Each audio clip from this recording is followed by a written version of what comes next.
all action appetizers. Yeah, I think so. It's going to be loaded with action, but also loaded with questions, especially in that co-main event tonight. And Jaime Munguia and Armando Resendiz both have a lot to prove. May just end up stealing the show. In the words of my fellow Canadian Alanis Morissette, isn't it ironic? The author of the 2025 Upset of the Year, Resendiz defending his 168 title against the loser of the 2024 Upset of the Year, Munguia, former champion at 154. And it is time to get the preliminary portion of our event underway. It's a battle of undefeated Olympians. Southpaw Juan Carrillo of Colombia taking on Marlon Delgado of Ecuador. Two undefeated fighters willing to test each other at a contract weight of 178 pounds. The bout is scheduled for 8 rounds. With the official introductions now, here is ring announcer Miguel Flores. Ladies and gentlemen, good evening and welcome to T-Mobile Arena here in Las Vegas, Nevada, as Premier Boxing Champions presents First on Prime. It is all brought to you by Golden Boy Promotions and Samson Boxing in association with TGB Promotions. Sponsored by Thomas J. Henry Law, VMC Cocktails, Linear Protein Bar, and Mortal Kombat 2, only in theaters May 8th. Our 3 judges ringside for this one are Kermit Bayless, Tim Cheatham, and Steve Weisfeld. The referee in charge of the action is Thomas Taylor. And now Premier Boxing Champions present 8 rounds in the light heavyweight division. Introducing first in the red corner, wearing the black and white trunks, he weighed in at 177.6 pounds. His record remains perfect, 8 victories, 6 by knockout, no defeats. Fighting out of Chota, Ecuador, here is the hard-hitting knockout artist, Marlon Black Boy Delgado. And now across the ring, introducing his opponent in the blue corner, wearing the black trunks. He weighed in at 177.4 pounds. He is also undefeated, 14 victories, 10 by knockout, no defeats. Proudly representing Barranquilla, Colombia. Damas y caballeros, está presentando Juan Carrillo.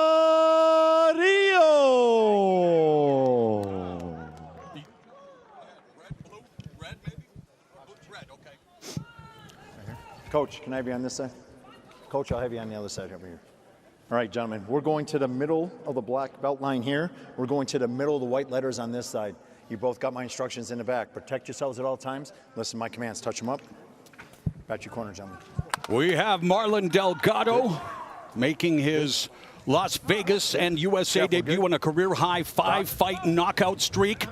Meanwhile, Juan Carrillo, he has sparred with David Benavidez, who's going to be, of course, challenging Gilberto Ramirez for his Cruiserweight title coming up in the main event on pay-per-view. But it's the bell and round 1 of this scheduled 8-round matchup made at a contract weight of 178 pounds. And again, Carrillo, the southpaw, pawing with the jab, but Delgado looking to bring the fight to Carrillo early. Yeah, well, you mentioned both these guys undefeated and Olympians, former Olympians. Now, even Delgado has been in those Olympics twice, but Carrillo has switched his training camp. He is now with Bob Santos, so that's a new move for him. Yeah, and Carrillo, Abner told us that he plans to press the action, close the distance, and test a belief. He doesn't think Delgado has the power to keep him honest. Yeah, and that's exactly why he feels that way. He says that he doesn't have power, so now he feels comfortable going forward, and that's what we're seeing in this first round. Ask Delgado's last 5 opponents if he has power. He's riding a 5-fight KO streak, and again, limited opposition as you grow your record. Delgado's 9th professional fight, 8-0 with 6 KOs. Carrillo, he's 14-0 with 10 KOs, so they have displayed pop previously. Yeah, they both have displayed pop, but also, look, that's because Delgado, he even fought in that IBA International Boxing Association tournament while 7-0 as a pro. So he has a little bit of everything in his style, but Carrillo said he's going to come out ferocious. He hasn't quite yet, but we'll see if he turns it on. Delgado has logged only 104 seconds of official action coming into this fight since September 2022, when he knocked out Southpaw Williams Colina November of 2025. And now Carrillo beginning to march forward, beginning to put some pressure on Delgado, but Delgado fires back with the right hand. I like that pressure that Carrillo's putting. That's composed, smart pressure, not lunging in. There's the jab, the lead hand, and definitely getting Delgado, you know, a little worried here because Delgado seemed like he was going to be the guy pressing. He's really good at that, but he can't do it right now because Carrillo's just on him. We are at the final minute of the opening frame. Delgado started aggressively, but now the intelligent pressure of Carrillo is keeping him at bay. Yeah, Carrillo's doing a really nice job right now following Delgado's. Delgado's kind of trying to move consistently to that right side, and you'll see Abner, he met him with that quick check right hook Carrillo did. I think that's what, yeah, there it is again from Delgado. Yeah, he's got to time him now because, I mean, he is slow. Speaking of Carrillo, the jab, you could time it. Yep. He is working in patterns, so if you're smart and you're Delgado, you just want to time that. Oh, that was at the belt line, and he has had success with the left hook, has had Delgado, but he's being backed up now by the pressure of Carrillo. Again, two Olympians putting their undefeated records on the line relatively early in their careers, getting to do it on one of the biggest stages in the sport, Cinco de Mayo weekend in Las Vegas, where both Carrillo and Delgado are fighting for the first time. Watch the elbow. Time right there.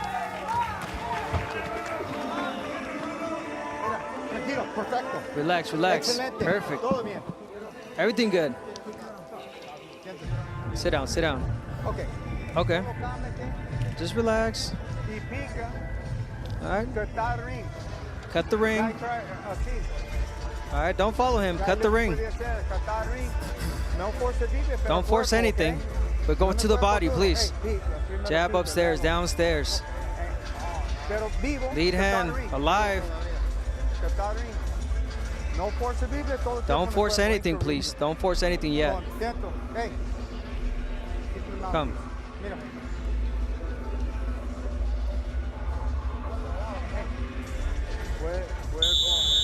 Body, okay?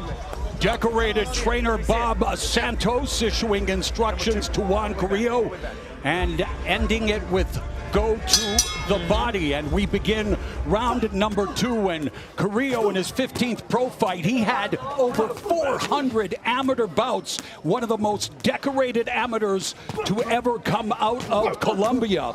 And he's in his first scheduled 10-rounders, so there's levels to the game, both of them taking a step up here tonight. Yep, and Bob Santos told Carrillo, go down to the body, but in round 1, it was kind of Delgado with that right hand going to the body. Yeah. And he told him not to force anything because there was times he was trying to throw certain punches, but they were too slow, and Delgado was able to counterpunch. Carrillo, a southpaw technician disguised as a puncher, more than likely will win with control, not chaos. Mid-output, sharp accuracy, and he does have a jab that dictates the terms, but he's also not shy about the plan, guys. He said he was going to come out aggressive, throw in volume, and take the fight to the inside. Yeah, he just tried to get in there right now, but Delgado met him with a great left hook, and that's actually how Carrillo got dropped way back by Van Sicklen, and that fight went 10 rounds. That was in June of 2023. Carrillo had actually dropped Van Sicklen in round 3. He went down in round 4. Carrillo edged the victory by majority decision over 10. There's Delgado clubbing left hook, and if he can get to work with that left hook, he can find some success because Carrillo's right hand is dropped. Yeah, his head is up high as well. He's not tucking that chin. Speaking of Carrillo. Double left hook from Delgado. And yeah, Carrillo's the one pressing the action right now, but there's a lot of clean punches that Delgado has been landing. He just landed a clean counter right hand, and then Carrillo almost rabbit punching there. Yes, Carrillo stands very upright, and he does keep that head on a straight line. So if you are able to break through that jab, and that's what the feet of Delgado kind of been able to do so far, get in those angles. Off the head. Stop, stop, stop. I also asked Carrillo yesterday, how does this fight end, and what round does it end? He pointed to his left hand and said, "Do." So we'll see if he can kind of come on. Santos wanted Carrillo to go to the body, yet it's Delgado with the advantage 7-2 in this round as Delgado goes head-hunting, high guard by Carrillo, but he's managing to split the guard with the right hand is Delgado. Yeah, beautiful double, triple on that right hand. There's and man, Carrillo's head, his chin is high. It's right for the picking. Yeah, if you're Delgado, you want to feint downstairs and then come upstairs. The head's going to be there from Carrillo. Yeah, and right now at the moment, Carrillo's kind of just following him. That jab, he has a good jab, but he's not using it quite enough.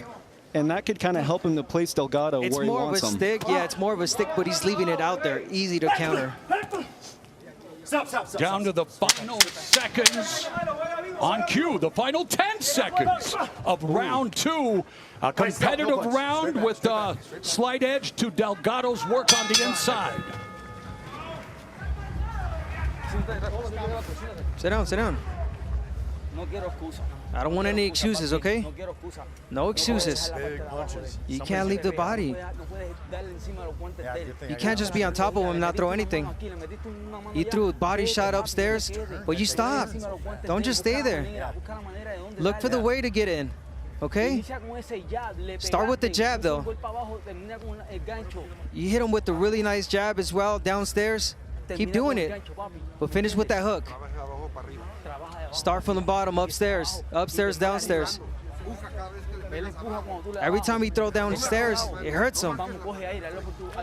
Catch some air, come on. There's the opportunity, let's go. He's got his guard down. Finish hard upstairs.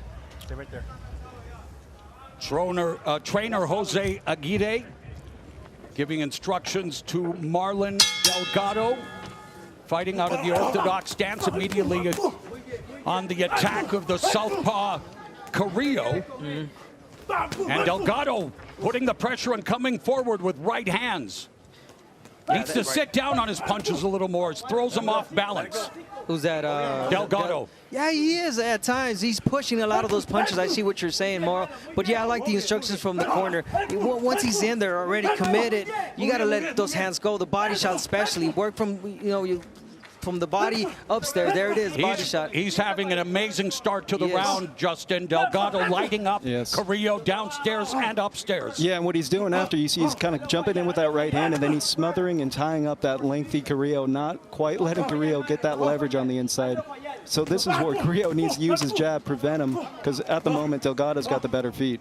And of course, power shots, the hooks, the crosses, the uppercuts, everything except the jab. There's a double jab, a blinding jab followed by the right hand, and good job by Delgado to keep moving, using angles, circling, and never being in one place too long. Especially against the southpaw, right, Justin?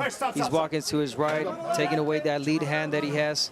Good job from Carrillo in this round. Yeah, and that's what Delgado does. Even if that's that amateur experience, he kind of boxes southpaws like he's a southpaw. He's the one kind of moving, getting those angles. You mean good job Delgado, by the way, not Carrillo, right?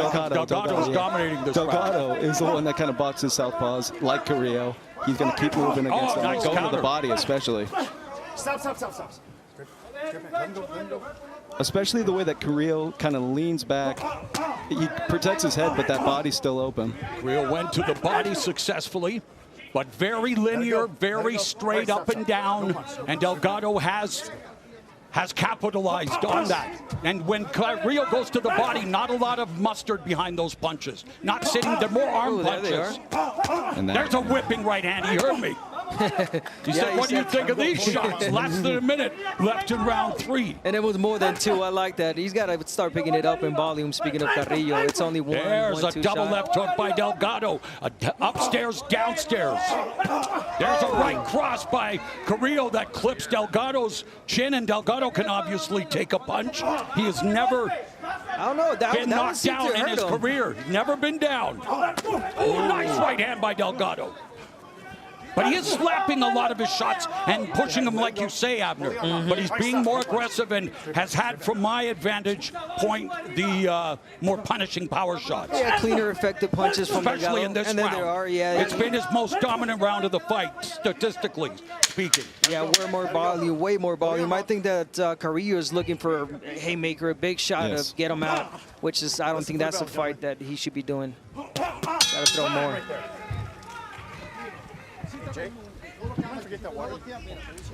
All the time. Big time. More punches and more to the body, okay? More punches and more to the body. Incredible. Hey, listen, incredible. I like that. Start touching him up.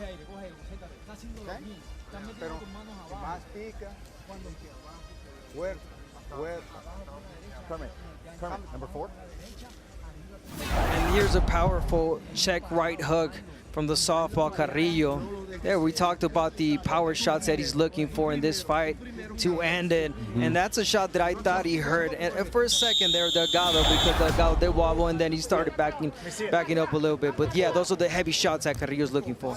And that happened when Carrillo had that space to kind of throw that 2-3 and was able to catch Delgado coming forward. Round number 4 scheduled for 8 at a contract weight of 178 pounds, 2 undefeated Olympians.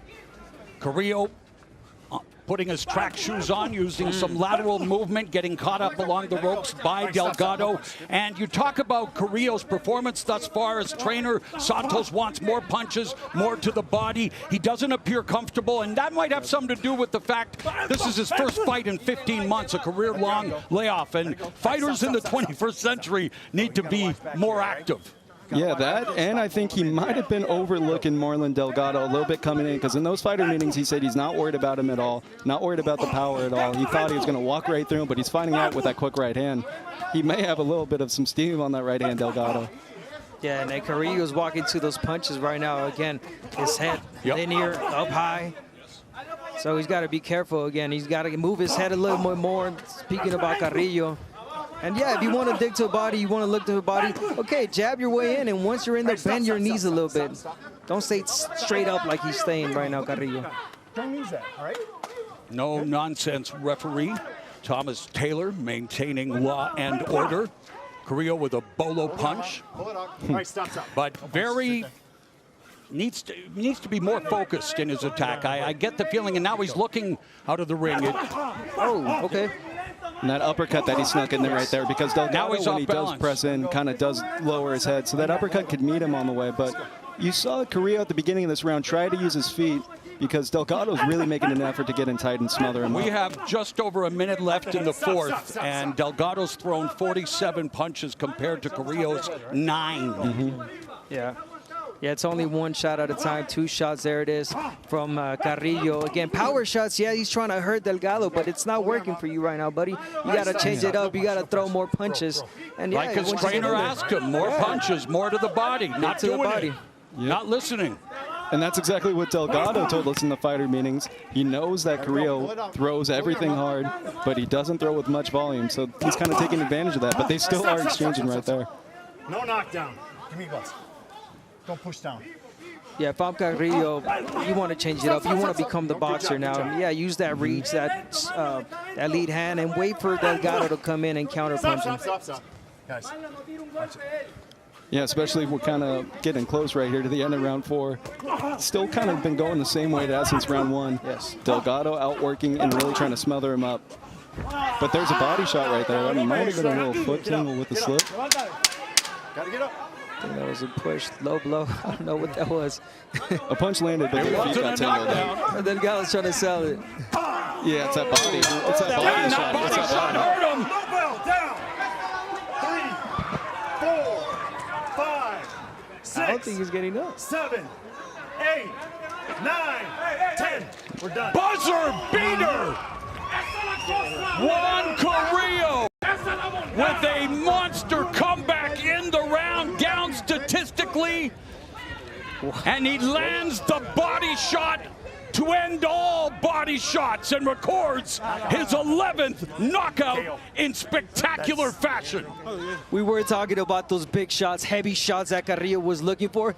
And what the corner was telling him? The body. And there he is. He found it. Right when you said, Justin, I didn't see anything at the beginning, but it was a body shot that dropped him the first time, that hurt him. Yep. He got up, and then Carrillo followed up and just finished him. Yep, Delgado, he was doing good work trying to smother, get in as close as he can, and finally Carrillo kind of met him on the way in with that quick, short left hand, and it was a little bit of a slip, kind of getting tangled up, but that first shot hurt him. And Doctor tending to Marlon Delgado, who has tasted defeat for the first time and has been stopped for the first time here in his American debut, and let's revisit the finish. Ooh.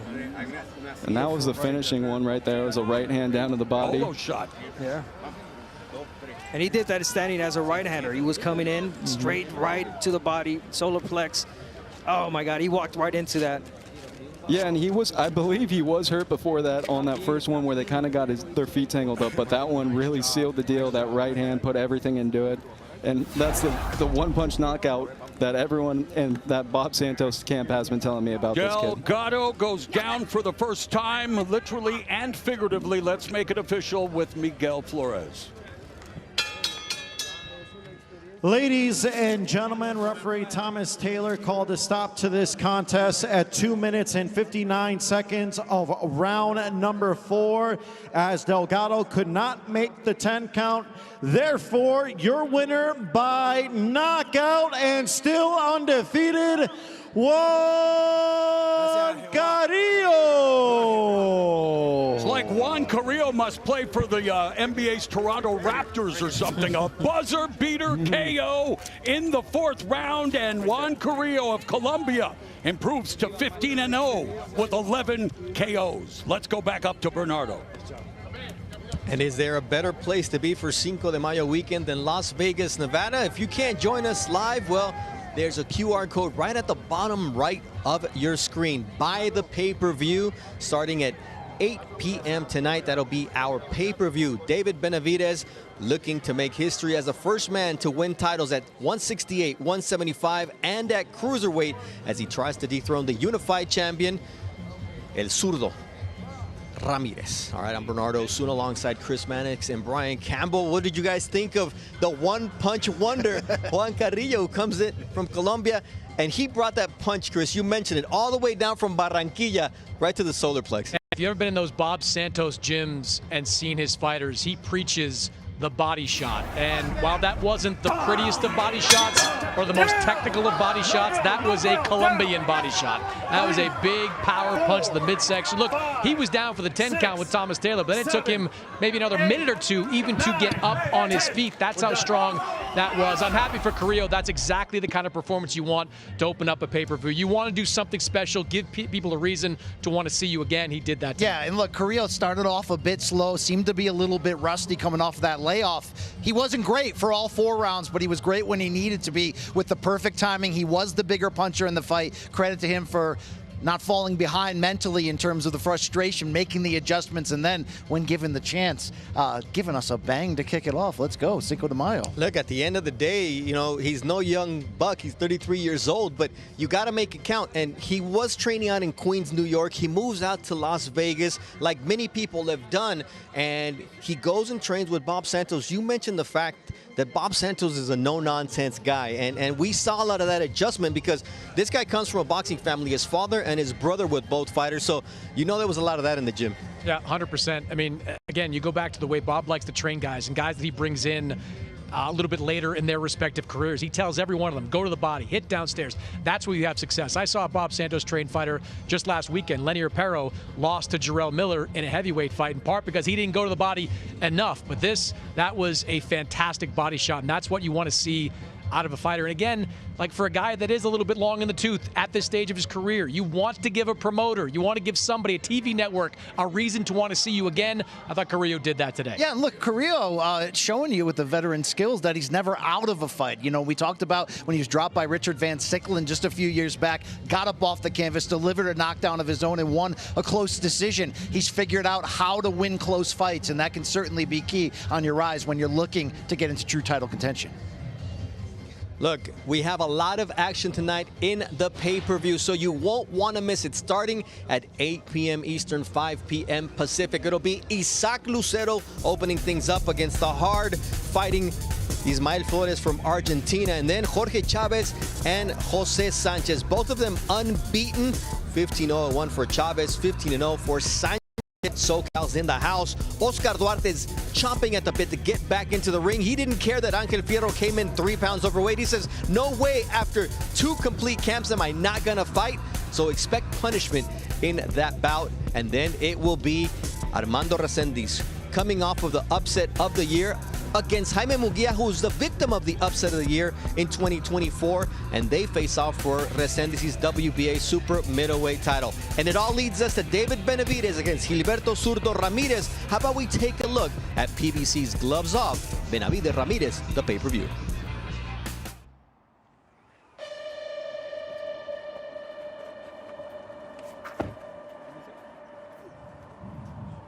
Good morning, baby. It's on today.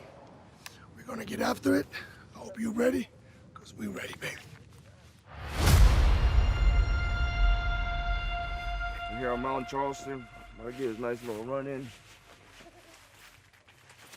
Some good work today. Bro, look at, come here, touch me.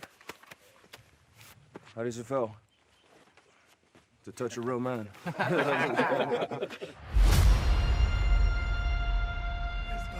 I just can't wait for May 2nd, Cinco de Mayo weekend, fighting for 2 titles. You guys are gonna see a different monster that night. This is gonna be the fight of the year. He's ready to go and show the world why they call him the Mexican Monster. Ask me what's my plan for Ramirez. What's my game plan for the fight? Hey. We'll go on there, hit him with some good shit, then leave with a pocket full of cash. They call him the Mexican Monster.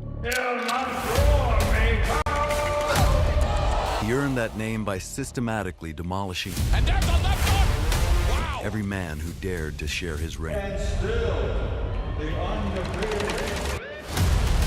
31 times they stepped up to stop him. He is down! 31 times he sent them away broken. Benavidez unloading! For most, boxing is a career. But for Benavidez, it provides a sanctuary. In this sacred space, a higher power guides his hands as he fights for his family, for his salvation. This makes him truly dangerous. He ignores the hollow glitter of wealth and fame. He pursues a divine journey of violence because he loves it. I definitely feel like this life is made for me. God put me here for a reason on this path, and I'm gonna take full advantage of that. Everything I say, I believe, and everybody that will go up against me will be defeated. But as he scales to the cruiserweight clouds, the air thins. Gilberto Zurdo Ramirez waits for him there, a man who rewrote the record books. I expect this fight to be a war. A 200-pound anomaly, a giant who wields the hands of a surgeon and the power of a wrecking ball. For the first time, the Mexican Monster does not loom largest in the room. Pues mi intención es hacerle daño, mi intención es ganar esta pelea. Sé que estoy dejando todo arriba del ring, pues va a haber una guerra el 2 de mayo. Cinco de Mayo, for a Mexican warrior, this weekend represents an inheritance. This May 2nd, the monster and the giant collide to claim their birthright. This is the sport at its most primal, its most beautiful, its most violent. Viva el boxeo.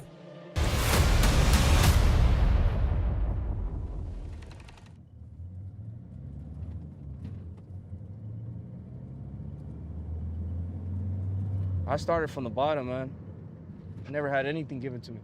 The only thing that I was given to by people was just doubt and hate, and everybody said I couldn't be anything.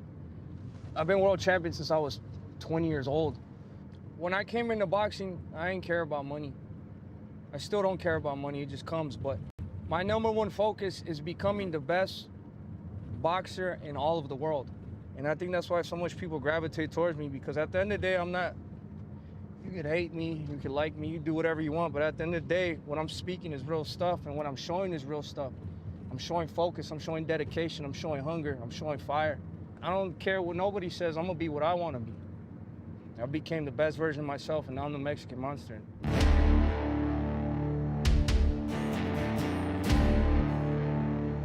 There is a rising energy around David Benavidez, a gravity that draws the world towards him. We always gotta make time for the fans, man, bro. I know you're gonna beat his ass. You guys came on a good day. Appreciate letting us watch. That's pretty cool. People don't just watch him. They want to be close to the fire. And the reason is simple. He isn't risk-averse. He doesn't look for the safe exit. I put myself in a hard position where I know if I make a mistake, I might get hurt. I put myself in that position purposely so I get the best out of it. Most men in this sport treat an unbeaten record like glass, something to be protected and polished. Benavidez is different. He's a man who runs toward the wreck. And right now, he's a show worth the price of admission. A lot of people have been throwing out there the face of boxing. I'm just trying to be what I know I am. And that's one of the baddest dudes on the planet, calling everybody out and beating these fighters and winning championships. If that earns me the title of face of boxing, then I guess that's what it is. Relentless pressure is his calling card. Benavidez is known for brutalizing opponents. Perhaps that's why the biggest names in multiple divisions have avoided him. People don't want to fight me because they know I'm coming 110% every single fight. You know, I feel like winning and losing is a decision. And I've already made that decision. I'm going to win a long, long time ago. The Mexican Monster! He's a man who has spent his career hunting opponents who didn't want to be found. Because of that, every step forward has been a step into deeper water. He's had to outgrow division after division just to find a man willing to stand across from him. Every fight has got harder because I've been calling for those fights. I've been calling for myself. I made the fight happen with Caleb Plant. I made the fight with Boo Boo. I made the fight with Morel. I made the fight with Zurdo Ramirez. Me, because I'm ready for this risk. When you're the monster, you eventually run out of people to scare. You have to move toward the bigger game. That risk comes to a head on May 2nd. David Benavidez is making a 25-pound leap, a staggering jump into the deep end of the Cruiserweight division. Standing in his way is the unified champion, Zurdo Ramirez. I'm not gonna lie, boxing is scary. So when those decisions are made, when you call out these people and it's time to make that fight happen, this shit gets scary. I'm not gonna sit here and lie and be like, oh, well I'm so fucking confident, this and that. Yeah, I'm confident in myself, but you make one wrong mistake, anything can go south. This is what makes boxing boxing, the risks. Let's go, you want to spar? For David, risk isn't a choice. It's the price of growing up Benavidez. He inherited discipline from his father, who feared that softness was a weakness. Because boxing wasn't just a sport, it was the only way to keep them safe. The most proud moment I have is just seeing my family now and the way everybody is. This is the next world champion here. Remember his name, Gordo. Gabriel Benavidez, the next world champion. When a man fights to prove the sacrifice and believes the ring is the only route, then greatness isn't a goal, it's an inevitability. I know once I do my prayers and I live how I'm supposed to live, everything is gonna be taken care of. In the ring, at home, and everywhere. To bless my path, bless me with knowledge, and bless me with that warrior spirit. I never told nobody. My last fight, I think I was in the 6th round, and then we're on break. And then I said the St. Michael the Archangel, defend us in battle, be our protection against the wickedness and the snares of the devil. So I said the whole prayer, and then I came out and I knocked him out in the 7th round. So he gave me the knowledge I needed to get that knockout. So thank you guys so much for this, bro. I really appreciate it. Thank you. What's up, guys? You guys doing good? David Benavidez may be an American by birth, but his soul is strictly Mexican-made. He was raised on the high-level violence of the legends. On Cinco de Mayo weekend, that heritage isn't just a label, it's a debt. For him, all that matters is fighting like you belong to the history. That date is legendary because we already know what's coming with that date. We're making history, 2 Mexican fighters fighting on Cinco de Mayo for the Cruiserweight belts. It doesn't feel any better than for me to give my people what they want to see on our day.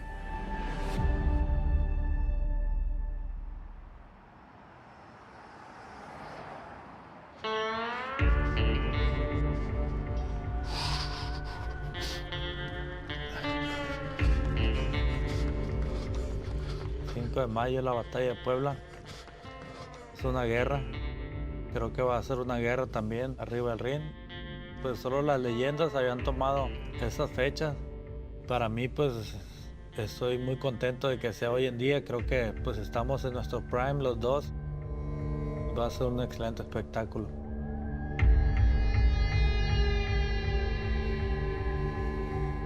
First impressions are everything. With Gilberto Zurdo Ramirez, it's the long shadow cast by his immense frame. The scale says 200 pounds, but the steam rising off his body tells the deeper story. This is a man on a mission, and he'll push as hard as the task demands.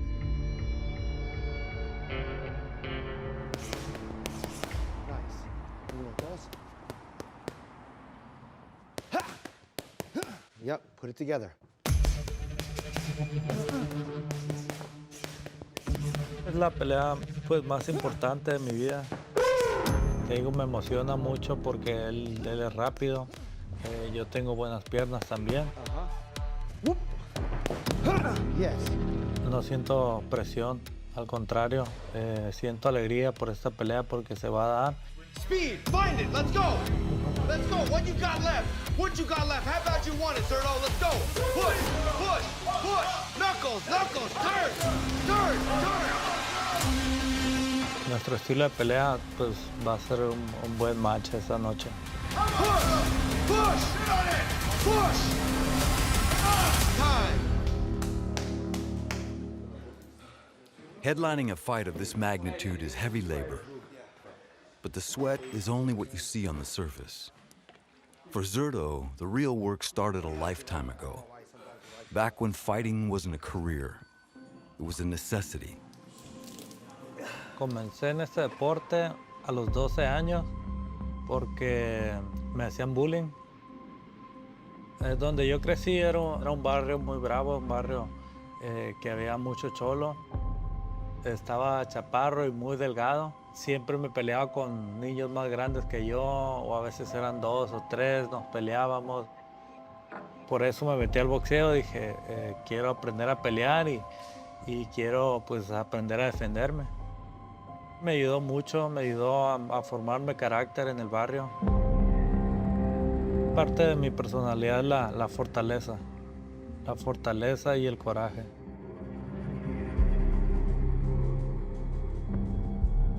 It appears fighting for survival is the entry fee for both men on this card. Yet what Zurdo did with his survival is the anomaly. 48 fights and 30 knockouts mark a steady rampage. The story of a man who grew out of the skinny frame of his youth to do what no Mexican had ever done. The first championship came in 2016, a 12-round masterclass that left no doubt and no room for argument. When the hand was raised, the record was set. The first time a Mexican was crowned king at 168 pounds. Esa pelea pues fue un sueño hecho realidad, el estar en el MGM, llenísimo de gente. Mi primer título mundial fue algo pues muy emocionante. Primer mexicano campeón del mundo. Hicimos historia. He defended that title 5 times before the scale pushed him toward the light heavyweights. In November of 2022, he ran headlong into Dmitry Bivol. Officially, it was Zurdo's first and only loss. But in this game, losing to a pound-for-pound great isn't a failure. It's a trial by fire. Zurdo didn't break. He just got bigger. He climbed again, straight into the brutal 200-pound limit of the cruiserweights. By 2024, he had taken the WBA belt. Once again, becoming the first Mexican to be crowned at cruiserweight. A year later, he had unified the division, the greatest accomplishment of his career.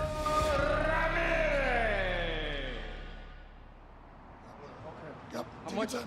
8, but they gotta be fucking powerful.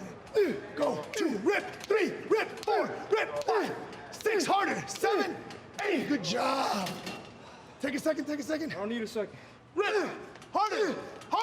I go for a knockout every fight. If there's an opportunity to get the knockout every single fight, that's why I feel like my level of intensity is unmatched. 3, rip, 4. Everybody I go up against, they get hurt. 6. Everybody I go up against tells me after the fight that, yes, you're the best fighter I've ever faced, and you probably will be the best fighter that I'll ever be in the ring against. Yo soy el campeón. Uno busca lo mejor. El 2 de mayo van a ver una guerra arriba del ring. The stage is set for Cinco de Mayo weekend.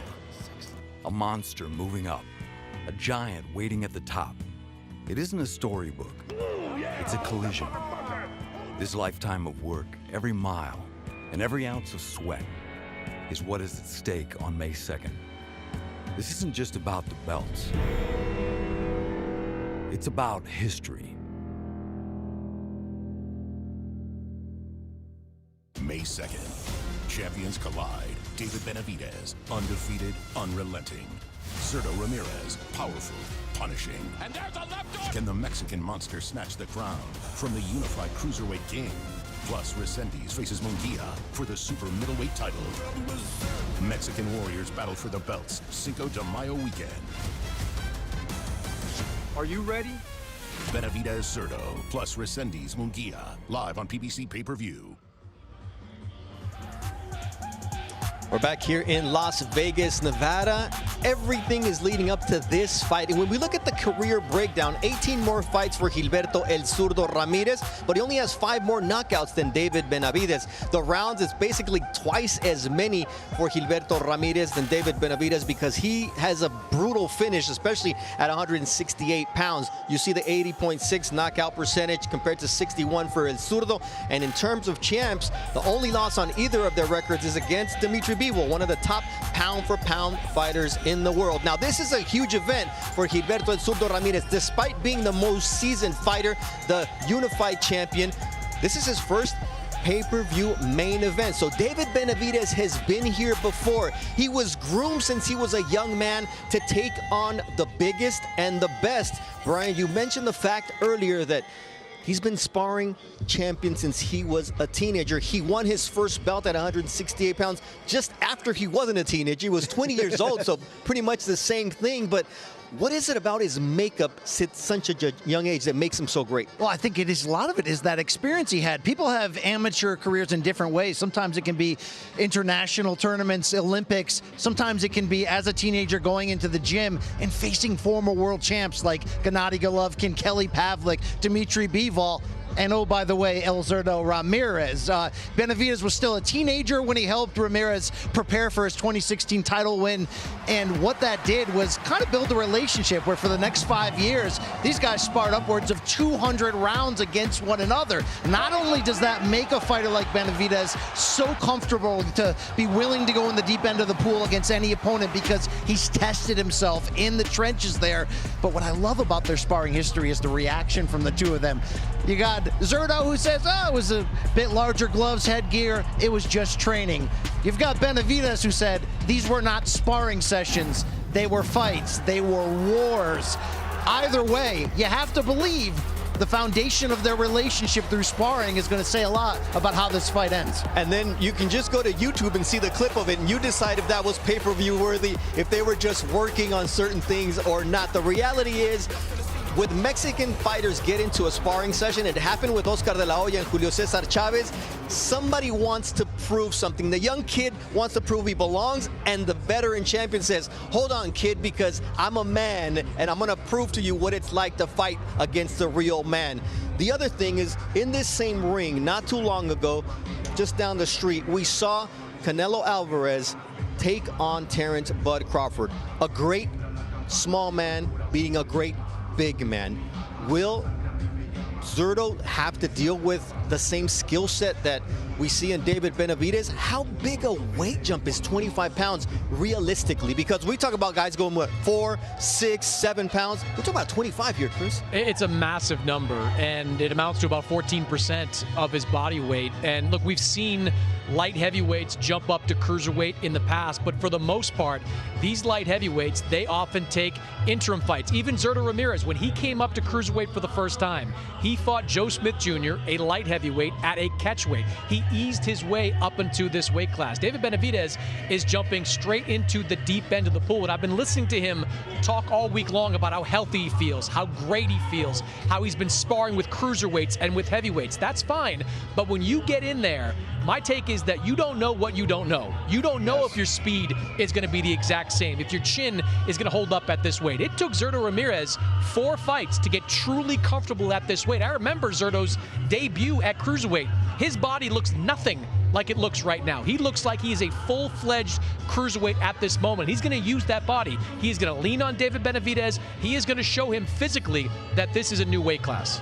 Yeah, I mean, when you take a look at this situation, is really, you looked at the weigh-in, and it was the first time you saw David Benavidez look small in any fight. All right, these are the fighters, the 4 of them who have gone from light heavyweight to cruiserweight and won titles. Tomas Adamek, Virgil Hill, Darius Mikulszewski, and Dwight Mohamed Kawi. So you're talking about some notable guys who made that jump 25 pounds, and now at the T-Mobile Arena, you can buy the pay-per-view to see if David Benavidez is capable of making that same jump right here in Las Vegas, or will El Zurdo say, hey buddy, I'm the big boy here, just like when you were a teenager and we were sparring inside the ring. We're ready for action inside the ring as the folks start to trickle into the T-Mobile Arena. Mauro Ronaldo, it's all yours.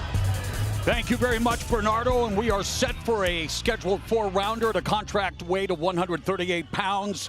Dylan Capetillo, who's 1-0 with 1 knockout, representing Mexico, takes on James Pierce, who's 2-0 with 2 KOs. So early in their respective careers, someone's has got to go, and there is James Pierce, an estimated 21 amateur fights, former basketball player who works at a brewery. I guess that would make him a true brew collar fighter. Meanwhile, Dylan the Threat Capetillo, well, boxing is in his blood. He's trained by his father, Jorge, and none other than Tyson Fury calls Capetillo the best prospect in boxing.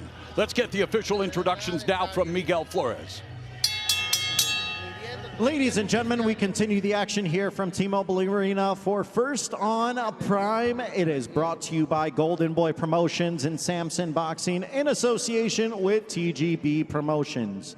Sponsored by Thomas J. Henry Law, VMC Cocktails, Linear Protein Bar, and Mortal Kombat 2, only in theaters May 8th. Our 3 judges ringside for this one are Eric Cheek, Lisa Giampa, and Patricia Morse-Jarman. The referee in charge of the action is Alan Huggins. And now Premier Boxing Champions present 4 rounds in the super lightweight division.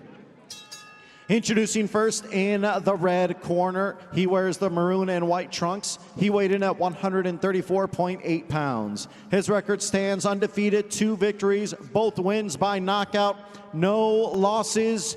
Representing Phoenix, Arizona by way of Omaha, Nebraska, here is James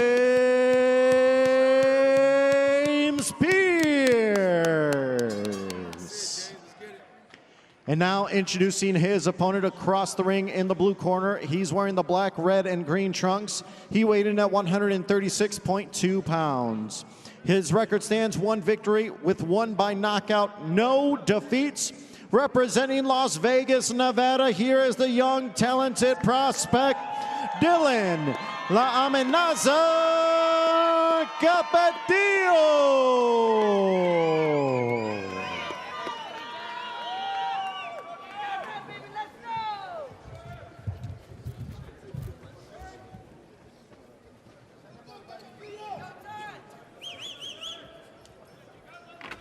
All right, come on, guys. Okay, gentlemen, you both received my instructions. Obey my commands at all times. Protect yourself at all times. Anything from here on up is good. From here on up is good. Touch gloves. Glove. The southpaw James Pierce, not exactly on the fast track at 34 in his 3rd professional fight, representing Terrence Crawford country, Omaha, Nebraska. Meanwhile, Capetillo made his pro debut at just 17, and the fight lasted just 38 seconds as he blasted out Jesus Antonio Rios Castro. The guy's name is longer than the fight lasted. Yeah. April 11th. That first left hook that Capetillo threw in his career, he was able to score a knockdown with it. So we'll see tonight against Pierce, as you mentioned, 34 years old, double the age of Capetillo. And Capetillo's had a lot of experience in the gym, boxing since the age of 8 when he trained with Jorge Linares. At 12, he was around Canelo. At 13, he was in camp with Manny Pacquiao. His mom, Griselda, and his father, Jorge, run the popular Capetillo boxing gym in Las Vegas. So, Abner, he's been around the greats. Oh, yes, he has. And you can tell, I mean, in his boxing abilities, this is a guy that we saw grow up. If you have social media, you saw this kid grow up before your eyes. And, yeah, this is a guy that starts fast. Speaking of Capetillo, last fight I was there, I was getting a soda by the time I came back. The fight was over. But, hey, something we were talking about, you know, off headsets. Perhaps the fighters might be a little dry. They don't seem like, you know, they don't have any sweat on them. They weren't, you know, ready to come out of this, you know, for this fight quite yet. Well, that's they weren't ready after a 4-round knockout in our first fight. What have they been waiting for? Well, yeah, that's just part of being a pro, knowing how to time it. Maybe they kind of did have to fix that timing a little bit with that knockdown. Nice shot by Pierce. Yeah, Capetillo lands a hard right hand. Pierce to Capetillo, and Capetillo getting a first taste now of a southpaw as well early in his career. Oh yeah, and he already got that taste of those small gloves. He said in that first fight, they definitely feel a little bit different. Pierce isn't here just to be an opponent, not to be the B-side. He's here to test the youngster. Despite his advanced age and also having just relative inexperience, Pierce is off to an aggressive start. Yes, he's landed that left hand really good. And yeah, pretty interesting that Capetillo already taking on a southpaw. Like you mentioned, Mauro, I remember when I started my career, we tried to stay away from these fighters, you know, early like on. Apollo Creed's trainer Duke, you don't mess with a southpaw. Yeah, they're difficult to fight, and then we can see it in this round. Really difficult for Capetillo to get in. Under a minute remaining in the opening round, and Capetillo continues to search. They're using a sharp jab to gain the distance, but Pierce counters with a right. Yeah, Pierce caught him on the way out, but Capetillo's finding success coming over the top with that left hand of his. Now also Capetillo didn't find out who his opponent was going to be this week till Tuesday. So that is playing a little bit. They had. But at this age, I think you got to be ready, almost like in the amateurs, right, just to take on anybody you can. But I understand what you're saying. Still a short notice. There's a looping right hand that lands for Capetillo. Capetillo again, sharp with the jab. And that's exactly what he said to us in the fighter meetings before he found the opponent. Check left hook there by Capetillo. Yeah, now he's doing a good job, Capetillo. He's not forcing anything now in these last couple of seconds. He's doing a lot better, so you can't force anything in this fight quite yet. Figure out this southpaw opponent. Yes, very composed at just 17 years of age and already feeling the heat from Pierce and standing his ground, accounting. I know what they want to do. Listen, they want you to lunge in. Don't do that. So they can catch you leaning in. So don't do that. So this is what we have to do. Feint. We'll catch him in between, okay? Now you want to be the counterpuncher. You hear me? And when you get him, you go after him.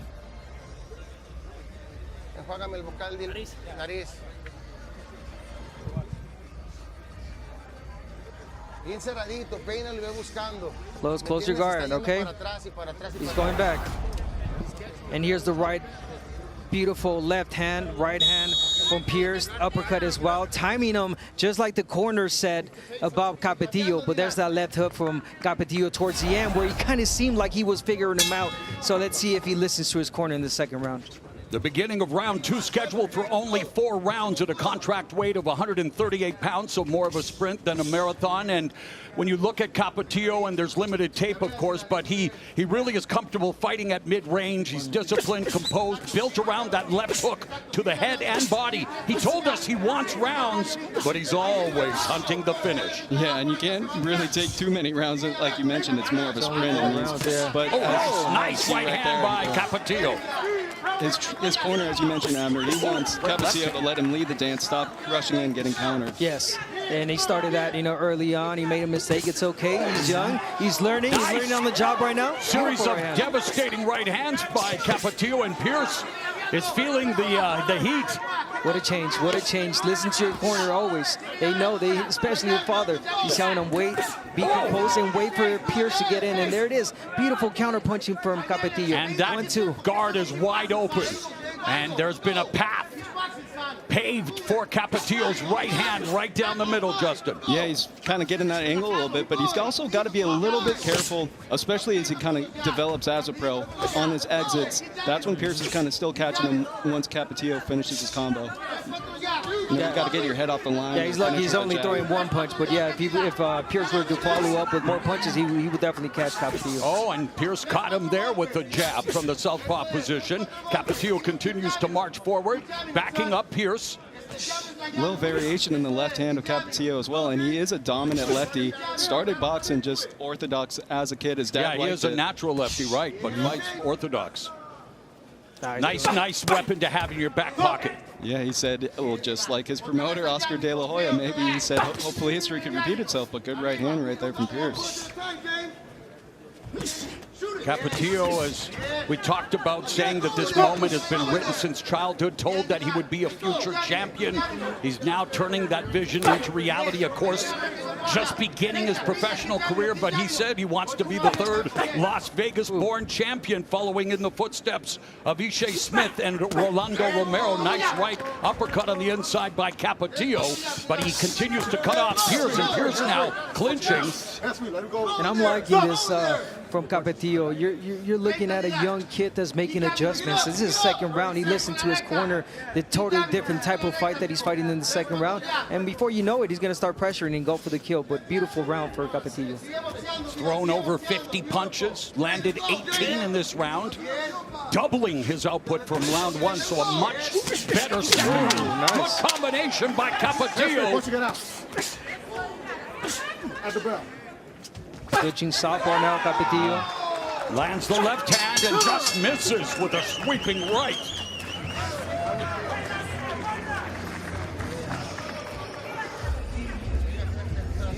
Hey, bro, you're not respecting your punches, baby.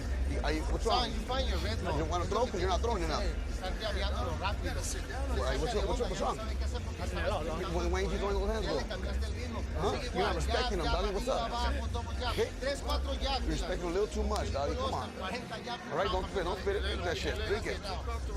And here comes a lazy jab from Capetillo, something he's gonna have to learn. You can't just throw, to the body like that and leave the head exposed. He paid dearly right there with the right hand from Pierce. No, it wasn't a power punch, but little things that, the corner himself have to. Yeah, Sonny Gutierrez reading Pierce, the version of the riot act there, wondering what's going on. Yeah. No need to be listening to Aretha Franklin's R-E-S-P-E-C-T. It's time to get down to business. Yes, and also when that was exactly what Capetillo, his corner told him, lunging in. Yes. Round number 3, again scheduled for only 4. Dylan Capetillo and James Pierce, both in the early stages of their career, despite the big age difference. Pierce, 34, double the age of the 17-year-old Capetillo. Yeah, it's a kid fighting a man right now. But I'm liking what I'm seeing from Capetillo. Again, the adjustments, now being patient, the jab, turning the southpaw to his left. Beautiful, good work. And I'll tell you what, Pierce has improved from those first couple fights of his. He's been kind of competing in that team boxing league, so he fought just 15 days ago in that, so he's sharp right now. And Capetillo, of course, the more rounds, the more questions will be asked and answered, and he does have a little cut underneath that left eye that he's going to have to monitor as well. So, of course, the more you fight, the more adversity you will learn to deal with, and of course, adversity is that's how you grow. It is right now where you want to see the mistakes you're making. A young Capetillo, I know he's going to go back to the gym. The father's going to tell him he's going to watch his fight. And yeah, little things like that. Even then, push him, make some room, and throw your punches. Don't just, stay right in front of him. Because that's what Pierce is trying to do. He's trying to time Capetillo lunging in. He was inside there, and he kind of just accepted, staying in tight. Didn't had both hands free, didn't try and throw anything. So working on the inside, especially against a southpaw, could really benefit him because the closer you get, the less kind of southpaw they are. Guided by Cinco de Mayo legend Oscar de la Hoya, Dylan Capetillo, proud of his Mexican-American identity and getting to display his skills early in his career on this vaunted Cinco de Mayo weekend. And what about that? 17 years old, your second pro fight is on Cinco de Mayo weekend on the undercard of David Benavidez versus Gilberto Ramirez. Yeah, he's a huge card for his culture, himself, his family, and he's excited to show how composed he is. And I'll tell you what, he's going against a sharp southpaw right now. That's a tough test in your second fight. Pierce is doing well this round. Yeah, you got to give him a lot of credit. Again, you know, fighting this off on your second fight, and not anyone would do it, especially at 17. So, you know, good for Capetillo. And Pierce, he's been landing some shots as well. Good counter punches. They're staying at range. But again, the jab, the distance, good from Capetillo. Oh, nice left hand there by Capetillo as Pierce was putting on the pressure. That left hand was, the right hand blocked by Pierce. Under 30 seconds left in the third round. Again, only scheduled for 4. Body shot by Capetillo. Right hand upstairs by Pierce. Yep, and that was Capetillo. He lunged in with that body shot, but he kind of admired his work a bit, and that's how that left hand. Oh, and the combination from the southpaw Pierce, and Capetillo immediately evacuates the ropes and comes back with a combination of his own. Maturity, watching growth before our very eyes. Yeah, those are the kind of reactions you want to see from a fighter early on. Great comeback from Capetillo.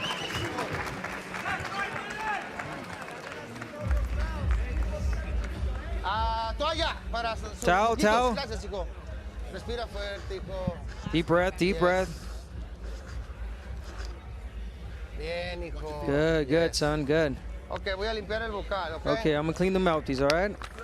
Dilo. Respira fuerte, co. Hold it. Tira, Dylan. Lo vamos a noquear a todos, está bien, así boxealo como lo estás haciendo bien. We're gonna see some right hands that Capetillo was landing. Of course, beautiful work against the southpaw. The right hand, we know, it's always lethal, it's always key. There it is, timing well. There it is, patient. And he threw right when he threw, right in between those punches. So smart, you know, little things that we're seeing from a young Capetillo. Yeah, he was timing that jab. He slipped inside that a few times. Even came up with that left uppercut of his as well. So that lets you know that this kid is not just throwing a throw. He's thinking in there. Fourth and final round of this matchup. At a contract weight of 138 pounds, highly touted prospect Dylan Capetillo taking on the spoiled-minded James Pierce. Just his third professional fight at the age of 34. Had a relatively short amateur career. Former basketball player. Trains out of Sonny's boxing gym in Goodyear, Arizona.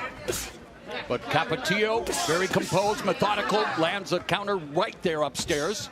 But he's in a fight, though, and that's what some matchmakers could really get worried when you have that opponent that's 2-0, 1-0. They don't know how to lose yet. Pierce does not know how to lose. He's trying to do anything he can to win this fight, landing some good shots. You took the words out of my mouth. I mean, you got to give it to Pierce. Pierce is not looking bad in this fight as well. I think, yeah, Capetillo's winning, but, you know, not a bad performance from Pierce either. Especially for, you know, older fighter that he is, 34 years of age and only 2 fights. Late start. We'll see if Capetillo starts to really kind of turn it on right now. He's letting Look at the percentage of total power punches landed. Anything over 40 is a great night at the office. He's at 59%. And beautiful right hand popping Pierce's head back. And a sweet left hook on the escape. So using angles, I mean, this is why we watch these youngsters.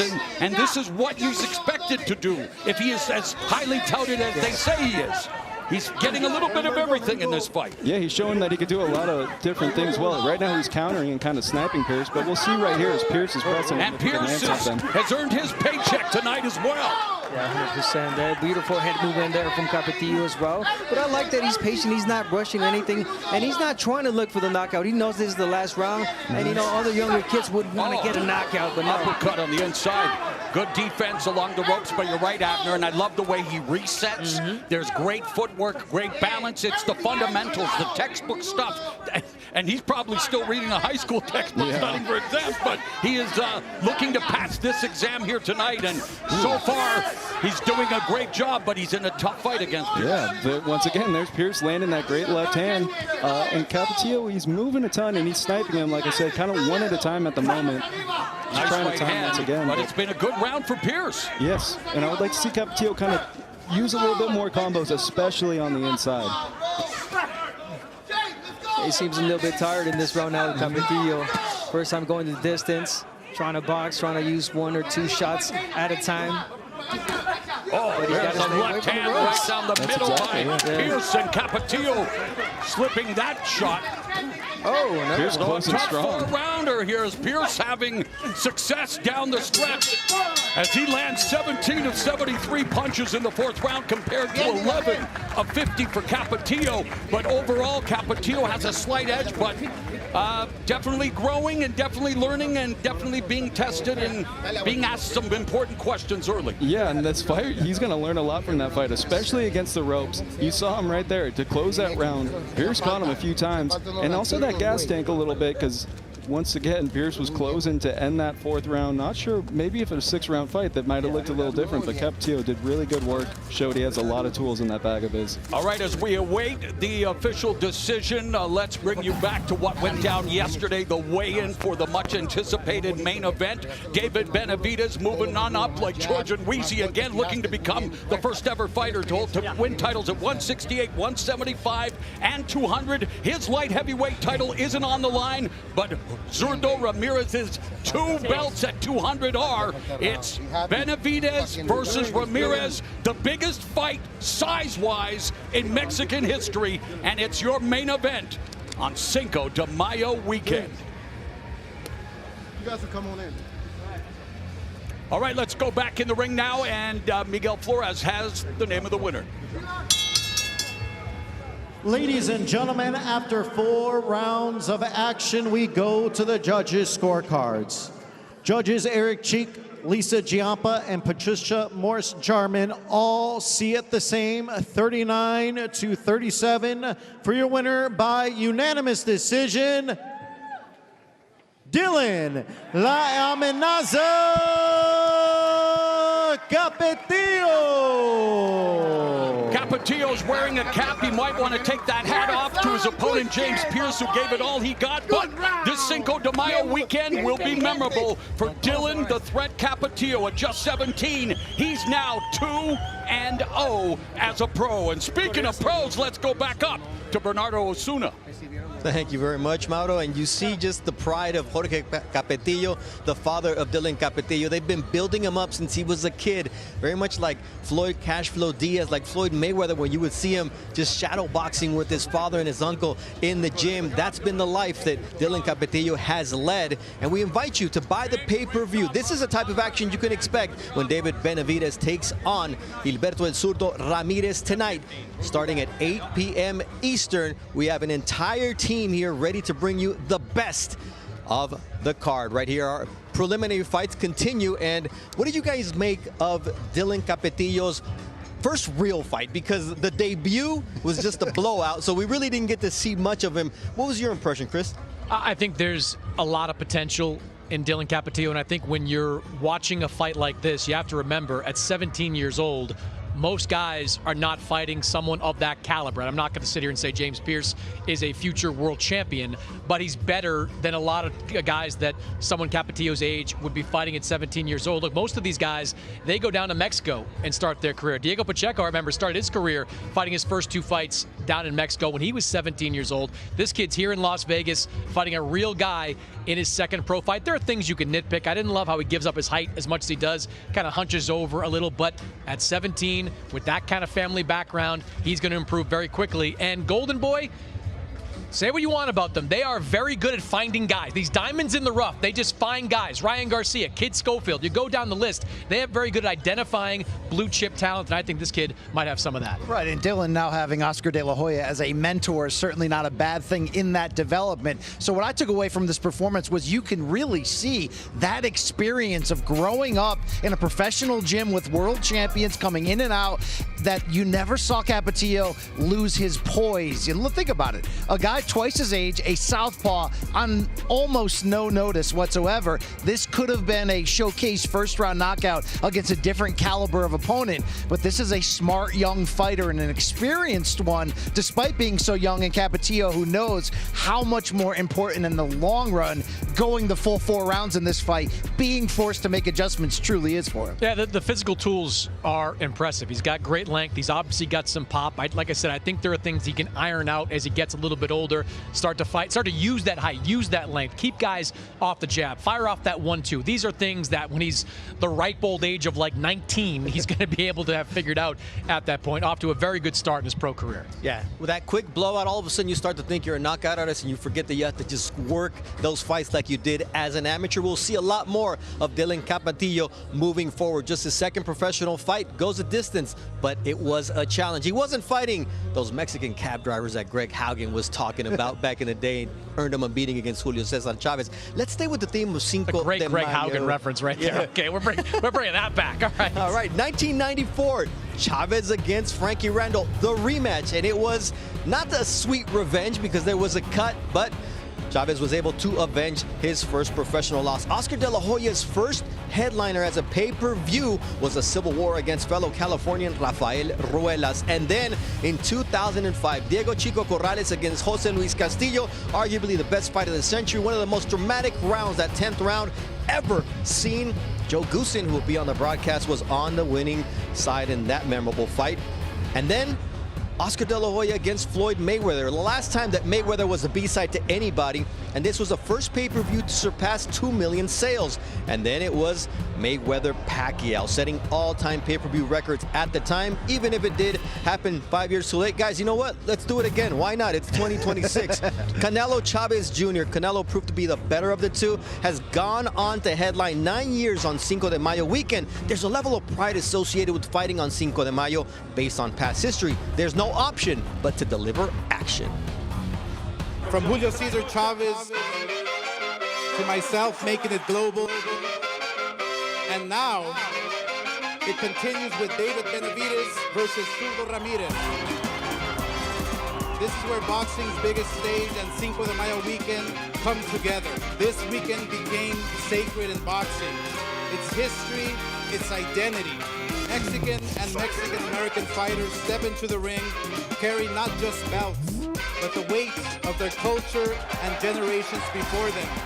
Zurdo is no stranger to making history. He is a unified world champion, having stepped into enemy territory to secure his belts. Benavidez is fighting to become a 3-division world champion. This is a guaranteed war. Mark my words.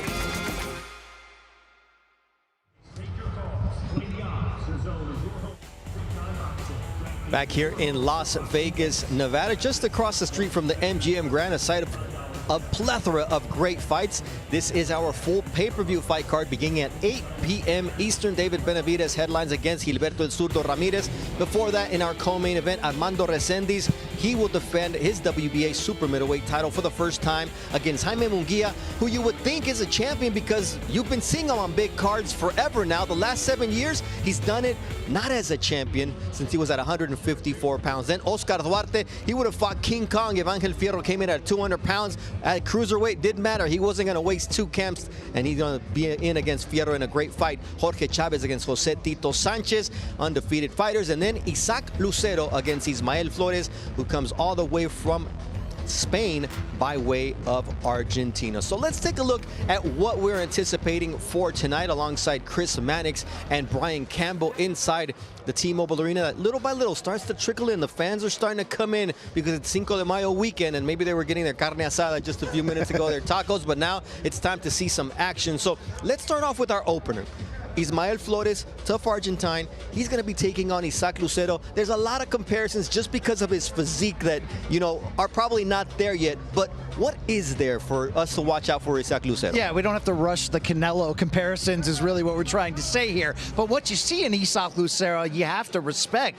Growing contender in the 154-pound division, is poised, can box, but also not afraid to mix it up when he needs to. And for all the talk rightfully about whether David Benavidez can use this weekend to make this great boxing holiday his own and further grow into the pantheon of Mexican-American greats, here's an unbeaten Mexican kid here who moved to Tijuana at the age of 17 to double down on his career, and he's got a chance to use this Cinco de Mayo date to really jump through your screen and prove that he's got next in the future, and this is just the beginning. Yeah, there's a lot of buzz around Isaac Lucero amongst the promotion during this fight. They think this kid has a bright future, and like Brian said, the power is there, the skill set is there, great punch plays from the tapes that I've watched of Lucero. They think he's the real deal. I think he's going to get a good test, though, in Ishmael Flores. The guy's on a winning streak of his own, has some confidence coming into this fight. I think this is going to be a fun fight and a good test for a good young fighter. Hey, speaking of, there is Isaac Lucero, and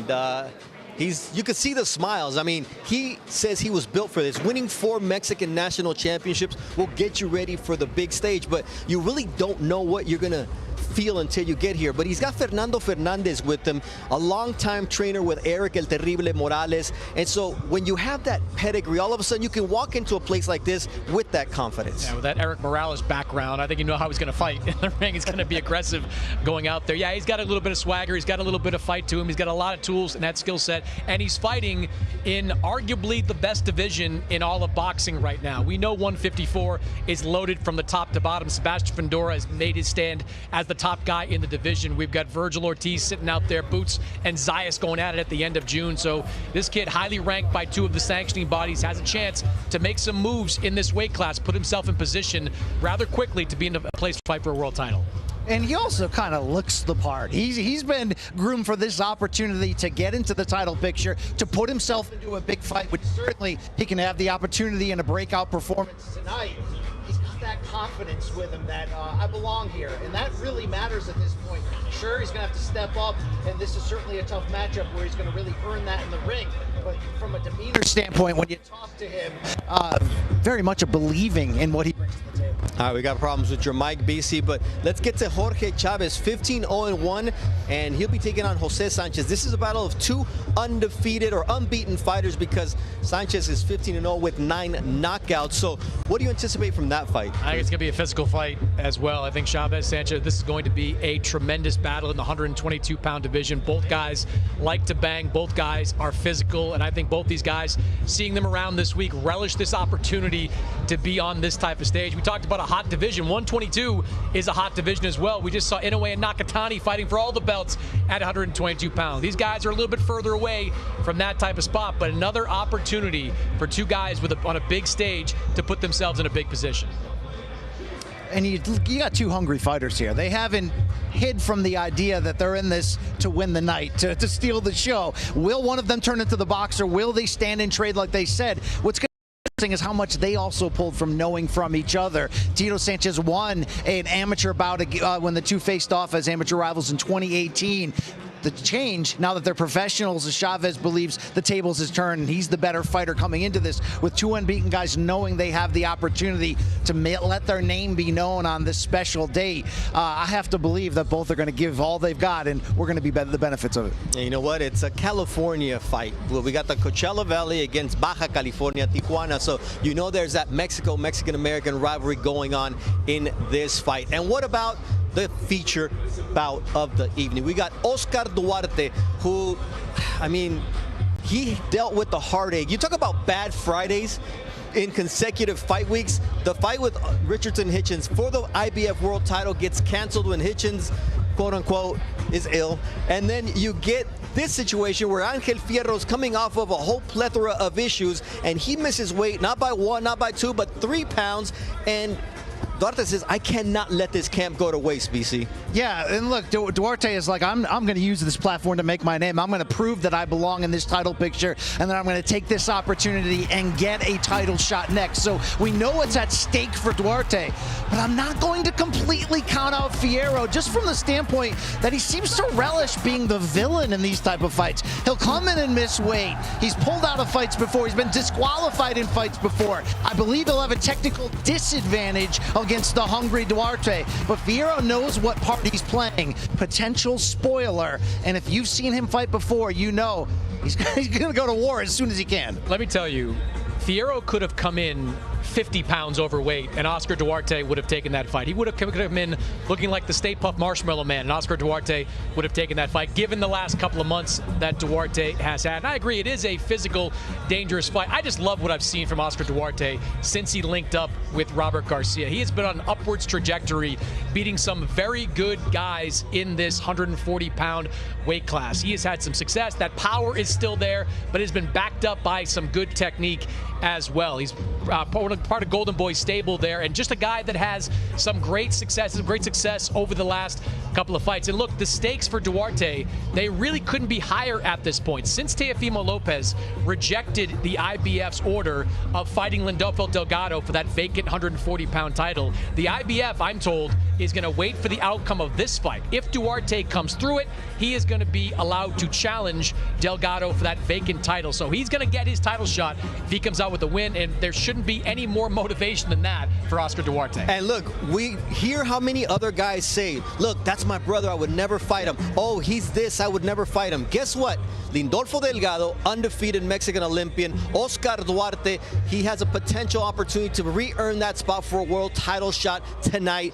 And he says, look, it's business. We both train with Robert Garcia. We'll figure it out, because these opportunities, as we see, may not come around again. They've worked so hard to earn it, BC, and neither one wants to give it up. Look, combat sports fans love to hear that, right? The idea that it doesn't matter if we're teammates, if we have the same trainer, if we know each other. What matters is living out our dreams and going for it. And I think you're seeing a more business-like approach from Duarte. He has used his greatest opportunity to date, which was a showcase opportunity against Ryan Garcia and a high-profile defeat, to seemingly double down. He's more confident than ever. He's increasing he's coming in better shape. He's coming in more technical at times, but he's never going to sacrifice what he does bring into the table of a willingness to go for it. And that's a dangerous combination now, retooling himself and back in the title picture. By the way, that dynamic with the same trainer is kind of in play for this fight. Robert Garcia trained Angel Fierro when he turned into the Karate Kid in Mexico and kicked his last opponent. So there's some familiarity. They never sparred in that Robert Garcia gym, but they shared that gym for a time. So Robert Garcia knows Fierro, knows some of his strengths, knows some of his weaknesses. So that should be an advantage for Oscar Duarte tonight. Let's talk about Angel Fierro, because we always talk about fighters coming in with the right mindset. And it's probably the opposite for Angel Fierro, but there's also guys who thrive when things are chaotic. Is that the case with Fierro from your experience? That's exactly who Fierro is. And look, he's not always going to say the right thing. He's not always going to behave the right way. He's loose. He gets loose on turn 4. Let's be honest about it. But that looseness can hurt him on the scales, and in this case, coming in overweight. But there seems to be a crazy like a fox thing with him. You can make the argument, did he maybe not cut the final stretch of this weight miss to give himself a physical advantage despite having to pay the fee, or in that case, pay the toll of having done so? Fierro is a guy who, he's a little bit raw. He's a little bit, got the huevos turned up a little bit too high sometimes. But he's also a spoiler in that regard. He made his name going in on late notice against former champion Gilberto Machado and delivering a big-time come from behind KO after being down. Signed a big promotional contract after that. Has been in tough fights, including with Isaac Pitbull Cruz, and showed his true mettle.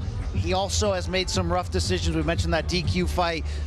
Very difficult to defend that, but at the same time, does he need a big win? Oh yeah, he's going to give it everything he has. That last part though, it's like, other than that, Mrs. Lincoln, how was the play? Like, he's had the worst 9 months you could possibly have in professional boxing, where he's blown weight twice and he was disqualified in a tune-up fight in Mexico because he kicked his opponent in the 3rd round. Doesn't he thrive on this chaos? He does, and I would say this, he has in the past thrived on that. I wonder if he gives a damn anymore. When you miss weight by a pound, that's one thing. When you're missing it by almost 4 pounds, that tells me an entirely different story. And he's going up against a guy in Duarte that is incredibly disciplined, who probably didn't have to make this weight, but knew, hey, I want to be in line for that IBF title shot. I want to show them I can make weight. I'm going to do it. I'm going to be professional, and I'm going to get the job done tonight. And someone else who has issues with weight and cuts to the very last minute is Jaime Munguia, but he has an opportunity for the first time in 7 years to become a world champion again.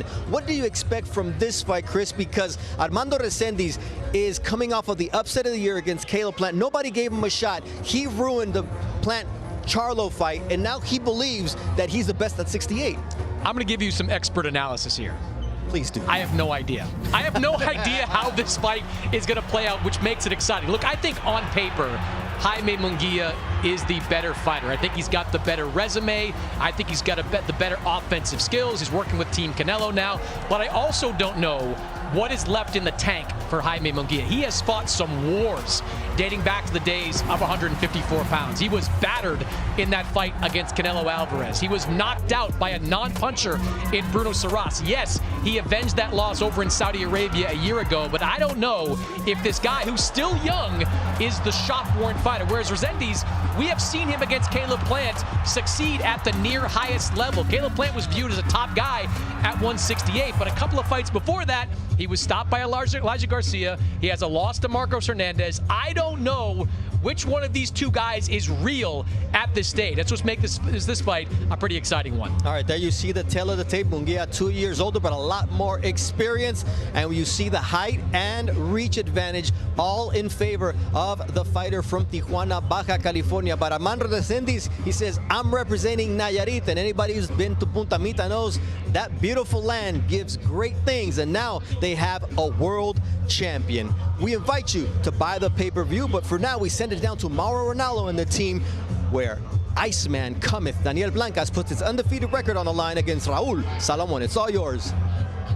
Thank you very much, Bernardo. I cannot pronounce those names any better than you just did, but yes, we are scheduled for 10 rounds at a contract weight of 169 pounds, and it will be the undefeated Daniel Iceman Blancas battling Raul Money Salomon, who is 16-3-1 with 14 knockouts. He's never been stopped. This is just the second Las Vegas appearance for Salomon, and the first didn't go his way, but since that setback, he's unbeaten in 5 with 4 knockouts, building real momentum, and he's staying busy. This is his second fight in just over 2 months. And for Blancas, it's his 6th Las Vegas appearance. He's 5-0 with 3 knockouts, and he's competing in his first scheduled 10-round fight. So, the fighters are in the ring, and so is our ring announcer, Miguel Flores. Ladies and gentlemen, welcome back to T-Mobile Arena as Premier Boxing Champions brings you First on Prime.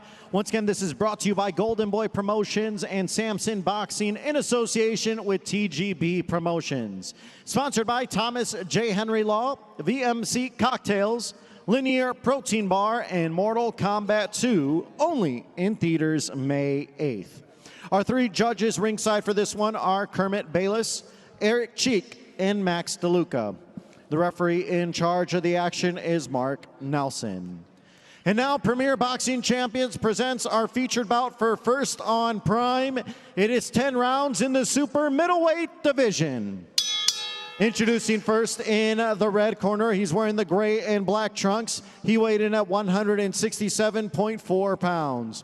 With the record standing 16 victories, 14 by knockout, opposite of 3 defeats and 1 draw. Representing Long Beach, California, here is Raul Salomon.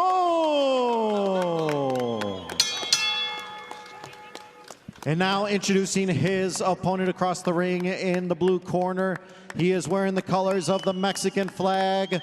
He weighs in at 166.8 pounds. His record stands a perfect 1, 14 victories, 7 by knockout, no defeats. Proudly representing Milwaukee, Wisconsin. Ladies and gentlemen, here is the hard-hitting Daniel, the Iceman Blancas.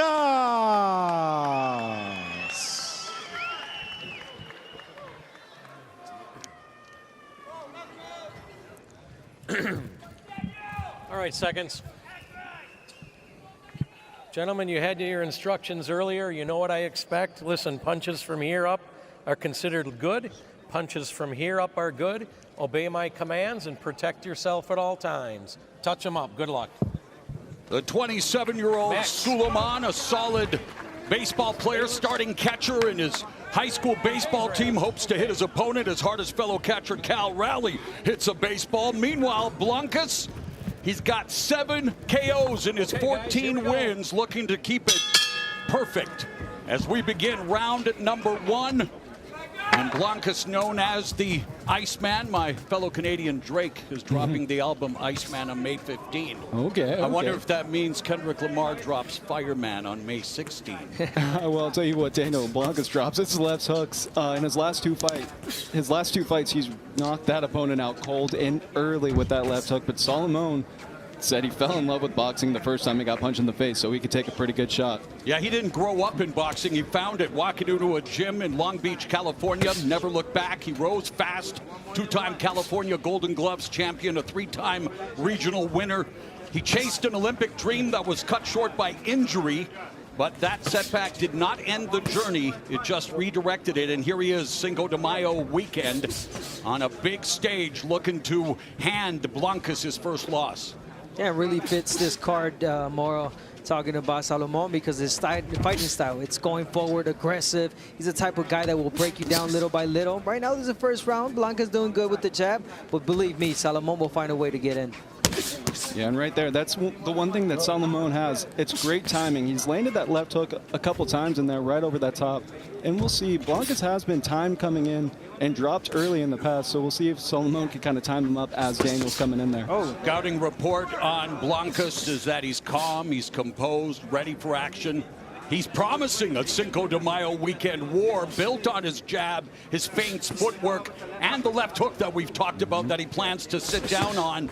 And stepping up as well in his first 10-round test. And he's also showing right now that he can kind of use his feet a little bit as he continues to kind of jab and then keeps moving to the side, because that is what Salomon's very stationary. He sits in that pocket. He's waiting for a counter.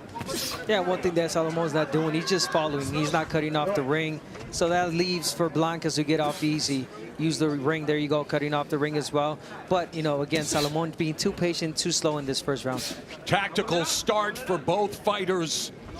Only single digit connects in the first 2+ minutes. 45 seconds left in the first frame. Scheduled for 10 at a contract weight of 169 pounds.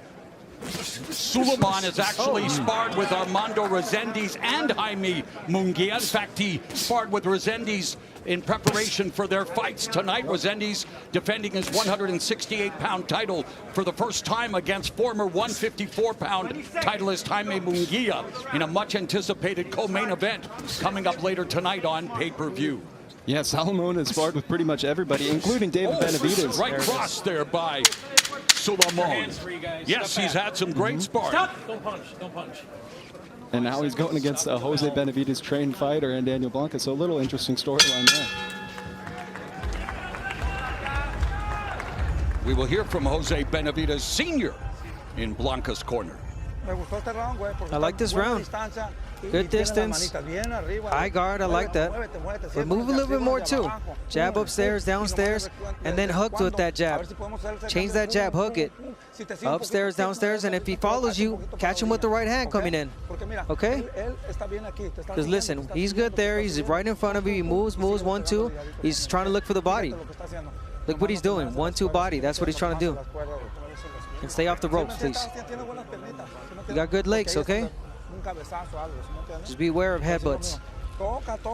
Touch, touch, and then right hand. Touch, touch, and straight right hand. Just don't get confident, okay? Jose Benavidez Sr., a busy man tonight. Of course, he'll be in his son's corner in the main event when David Benavidez challenges Gilberto Ramirez for his 2 cruiserweight titles. Benavidez, a current light heavyweight champion, his belt will not be at stake as we begin round 2, scheduled for 10. And Blancas and Salomon. Blancas now being backed up by Salomon. Salomon being the fighter marching forward, but nice combination put together there by Blancas. Yep, and that's why Jaime Munguia brought Salomon in to kind of replicate that Canelo style. Obviously, he's not quite Canelo, but he does bring that style to you, and that's why Jose Benavidez Sr. wants Blancas to keep touch and catch him coming in, turn out.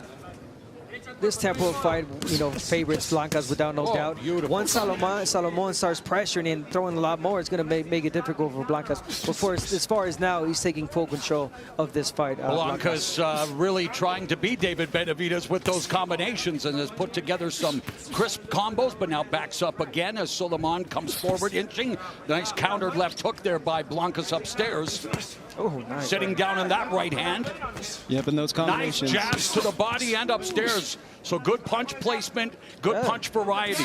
Yep, and those combinations, sorry, Abner, Yeah, but those are harder to time, right? Definitely, For a guy that's looking to counter. Yeah, definitely harder to time. He's changing the tempo on those fights, the speed on those punches, speaking of Blancas. But it's exactly what the corner told him. Jab upstairs, and then the right hand. So he's doing good. And again, staying at a good range. Not there, not quite had there. success as well upstairs with a couple of left hooks. A very competitive second round with a minute and a half left. And a left hook right hand by Salomon. Great combination upstairs, but Blancas responds with a right hand. Yeah, we'll see. That right there is why Jose Benavidez Sr. brought in Salomon to that Benavidez Campos for Benavidez Lemieux, because he knows what Salomon could do, and he said it's going to be a hell of a fight when I talk to him. Minute left in the second. Right uppercut there by Blancas. Starting to work behind the jab now. Looking to blind Salomon. Salomon fires off a jab of his own, continues to march forward. Yeah, but it's that pressure right now that Salomon is giving Blancas. He's right in front of him. Yeah, not a lot of punches thrown, but when he throws, he lands really good and really hard. So Blancas definitely on the defense right now and worried that he doesn't catch a heavy shot. Salomon has to be careful when he squares up like that. That's when Blancas lights him up with combinations. Well, you see what Salomon's looking for. Daniel will throw that jab and then kind of will leave that left hand down. By Blancas. Salomon's looking for that quick counter right hand. He's trying to punch with them. I like that. There it is. And Salomon doesn't waste much in there. He's 1-2 at a time. So that's where the combinations, you got to outwork him. Salomon threw more punches around too, but Blancas landed more through these 3-minute stanza.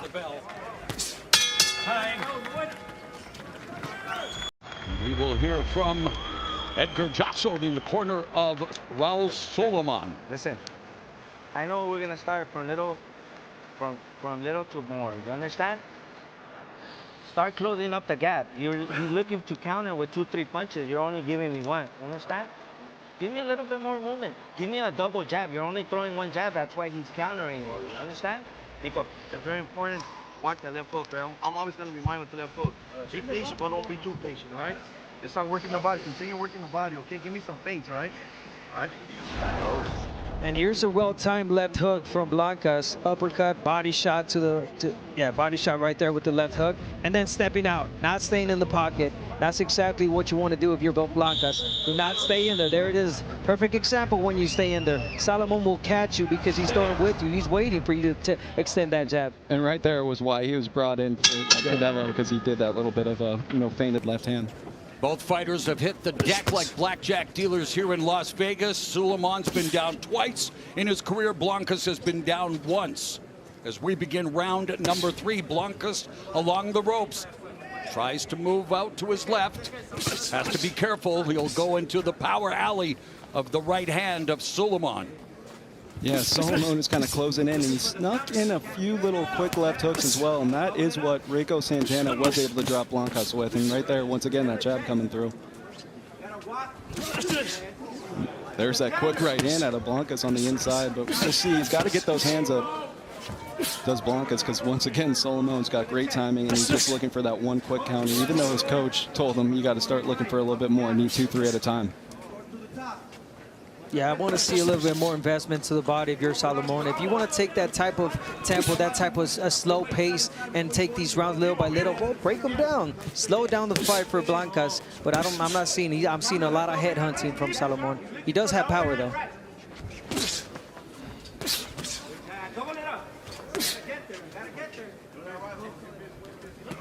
There's a Loaded left hook that was blocked by Salomon as Blancas firing off the left hook, but still backing up. And now initiates the double right hand, able to angle out, goes to the body with the left hook. Another body shot by Blancas. And the left uppercut. Blancas now beginning to find his timing and his rhythm.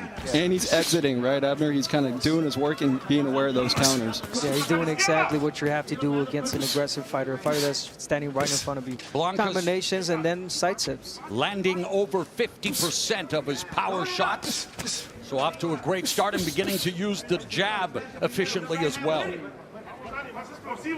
Under a minute remaining here in round number 3 at T-Mobile Arena in Las Vegas. The prelims for a loaded Cinco de Mayo weekend pay-per-view card. Like the Loonies, we've got 5 on it. That's right. Cinco de Mayo means 5 peleas after Marlon. There was 5 Cinco jabs from Blancas. Back to back. And he's showing a new weapon. He's showing a bit of an uppercut. That's something that he hasn't really shown in the past. But once again, he's developing as a pro with that Benavidez team. Under a half minute remaining now in the third. Blancas continues to back up to the ropes, maybe trying to set a trap. Goes to the body and upstairs with a good jab. Salomon almost jumping up to punch, not sitting down on his shots. Yeah, well, he's got to work his way in. There is that height difference. But Blancas also does kind of crouch down a little bit. Big right hand. 1-2 by Blancas. And there, another shot caught Salomon in the face.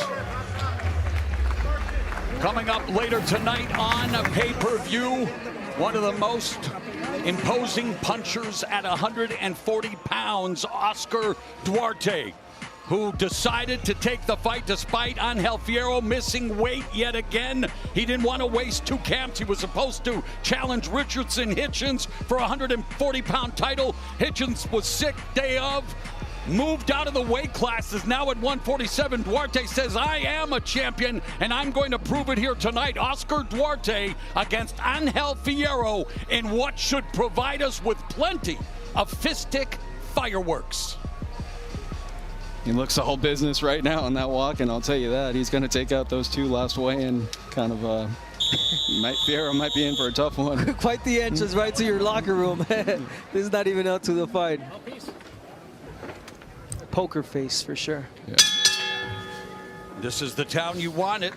A big poker face. Round number 4 as Blancas and Salomon come out. Blancas again, though, backed up immediately by Salomon. Has Blancas on the ropes, but not taking advantage of it. Yes. And it's Salomon and Blancas' jab that is becoming a very important weapon.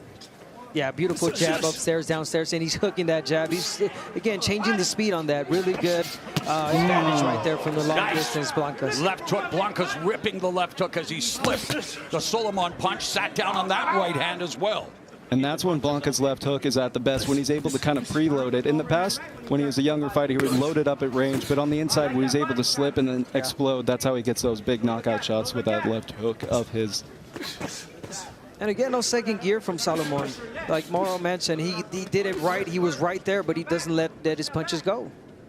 And Blancas, during the COVID pandemic, went to nursing school, earning his CNA certification, honoring his parents' wish for a backup plan, because let's face it, in this sport, nothing is guaranteed.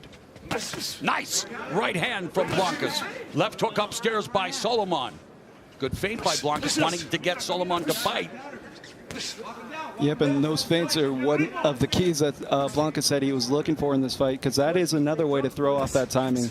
And that, once again, is what Salomon is best at, is timing. Blancas beginning to find his rhythm, Abner, even though he's lateral movement and on a back foot, but he's the one that's landing the shots, especially the jab. Yeah, beautiful work.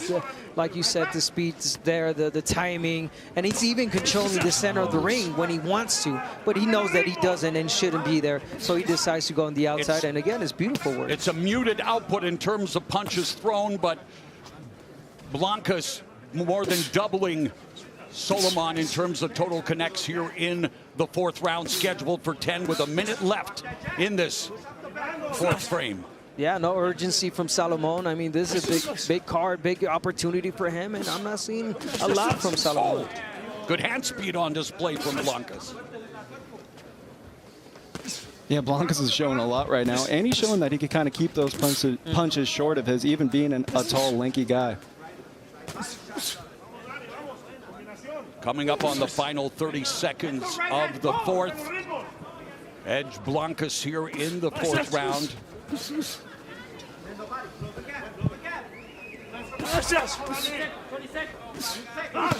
Oh, nice countered left hook upstairs, jab to the body again. Final 15 seconds of round number 4 between the undefeated Daniel Iceman Blancas and Raul Money Salomon. Who's got the money shot in their arsenal tonight?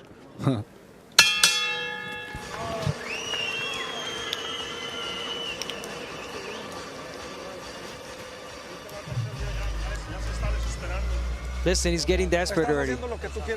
You're doing everything you want in there. You're playing with him. Listen, in this round, I have no problem if you want to pressure. Let's pressure a little bit, okay? Push him. Let's just push him. I want to see what he has. But close your guard. Get in, get in.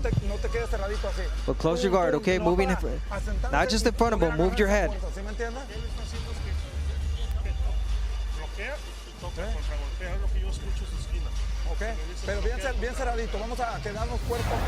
And a beautiful educated jab from Blancas. Upstairs, downstairs, body shot. There it is, upstairs as a jab. I mean, it's been everything for Blancas with that jab, that distance. There it is, just schooling a Salomon in this fight. As we reach round number 5, Blancas, a third-generation boxer, started at the age of 8 after going to the gym with his father and uncle to watch them train.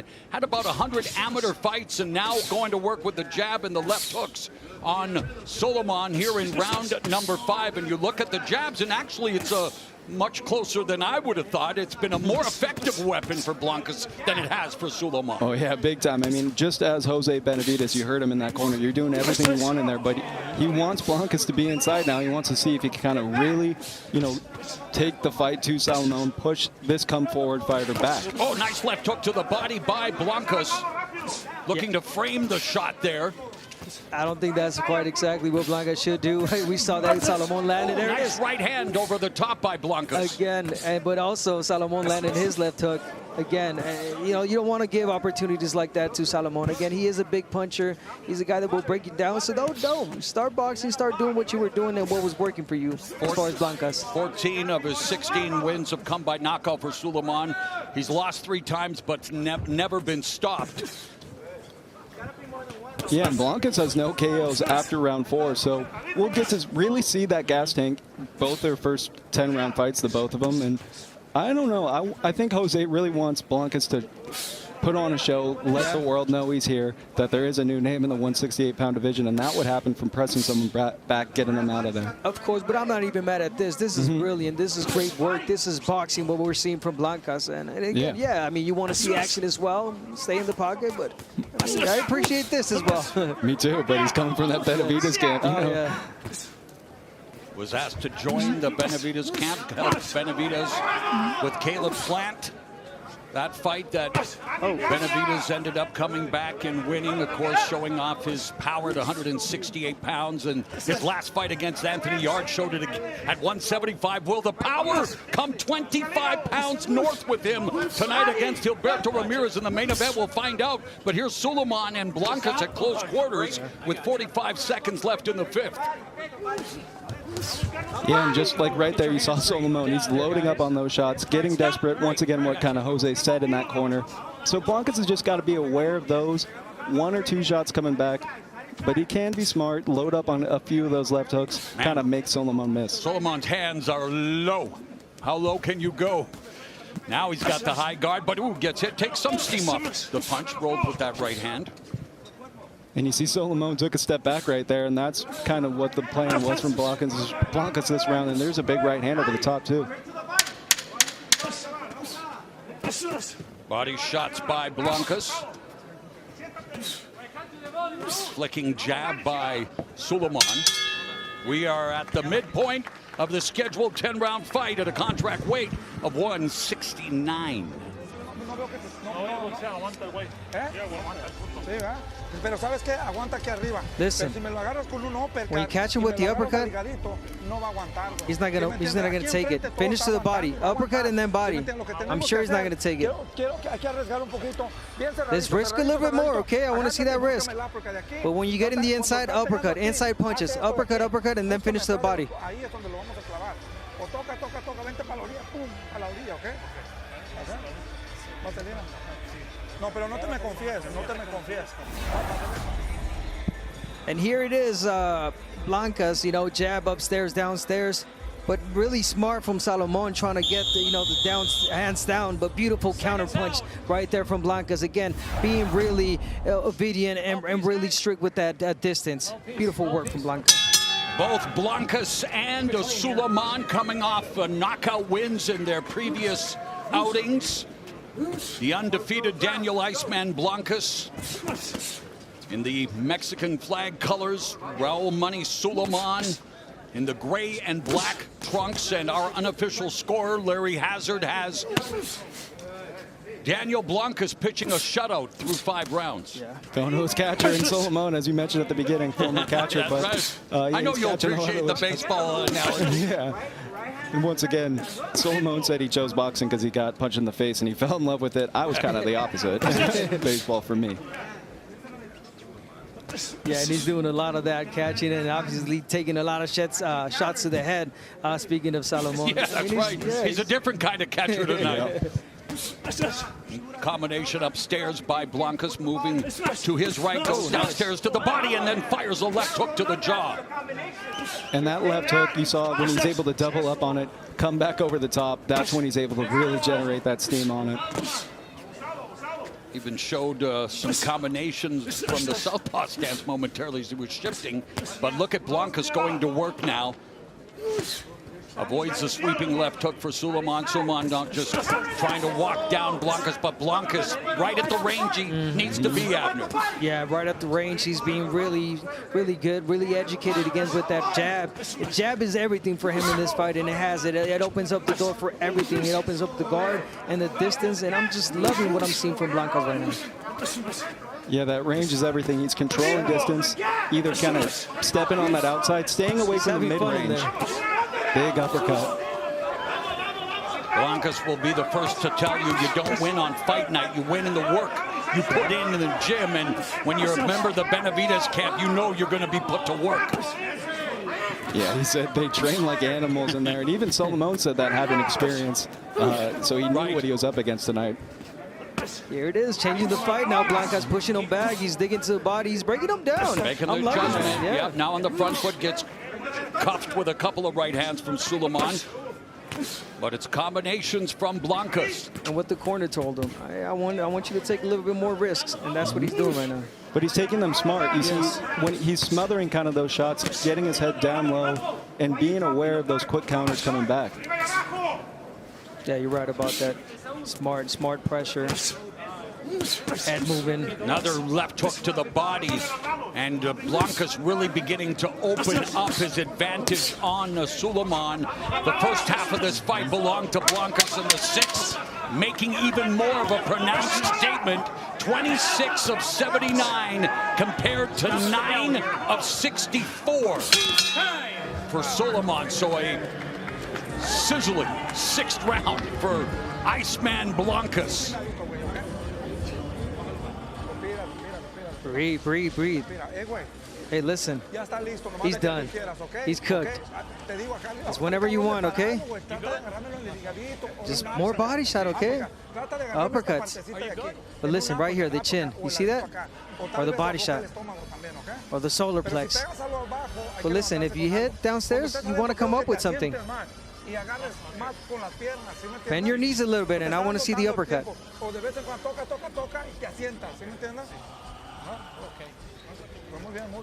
This is exactly what the corner's asking from Blancas, I'm sorry, the uppercut. Bend your knees and uppercut coming. There it is. Oh, it was a 45 right there. But here it comes. There's that one, the uppercut. And that's what the corner's asking for him. They saw it was successful in the last round, and they want more of it. What adjustments does Salomon need to do to try to get back into the fight, Justin? Well, number one, he's got to definitely keep those hands up.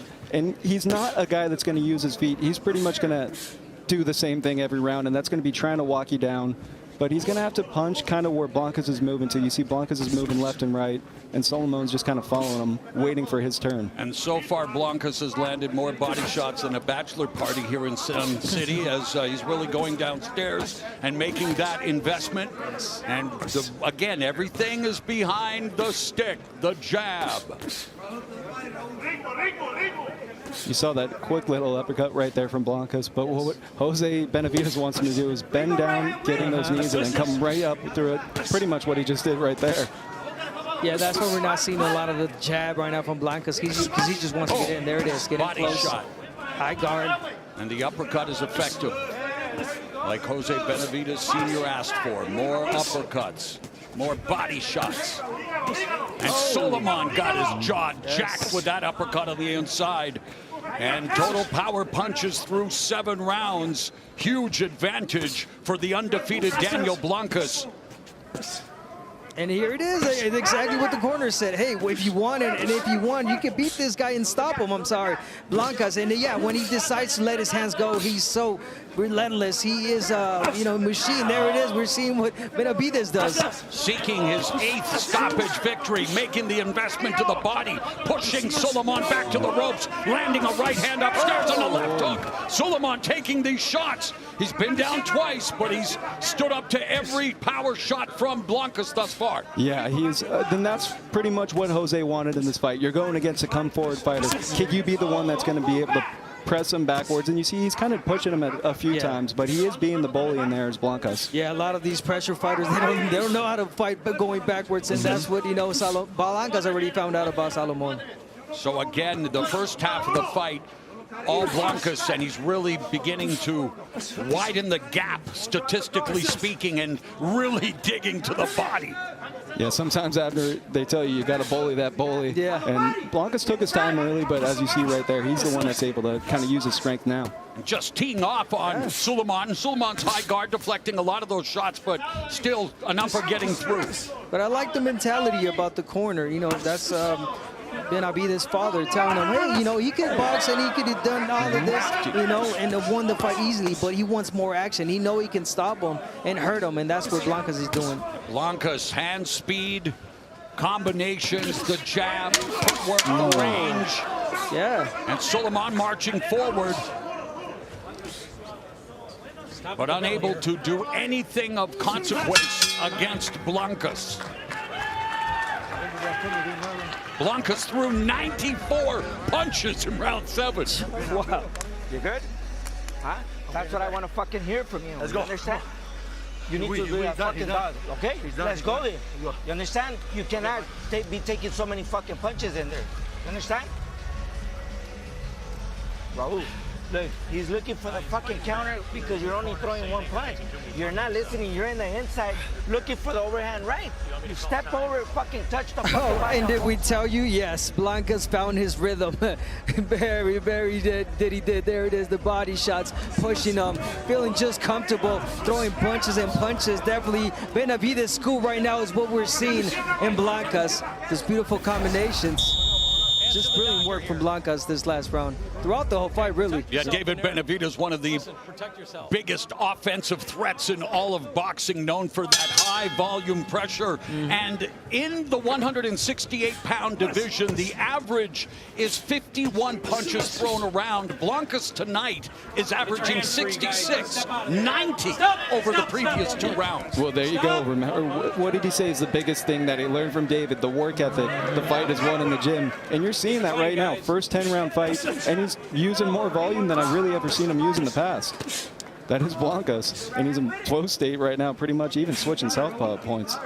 And that's Blancas in relax mode right there, because it is more tiring boxing and being on the back foot, believe it or not. So right now, Blancas being in there, and trading punches, I think it's good for him because he's taking a breather as well. Yeah, and he's being really smart, controlling that distance, doing great work coming in, and then trying to find his way out. And he knows pretty much, as Salomon's corner said, only 1 punch you're throwing, 1 at a time is easier at a time. Oh, there's Salomon with a quick jab and then gets into a wrestling match with Blancas. Under 2 minutes left here in the 8th.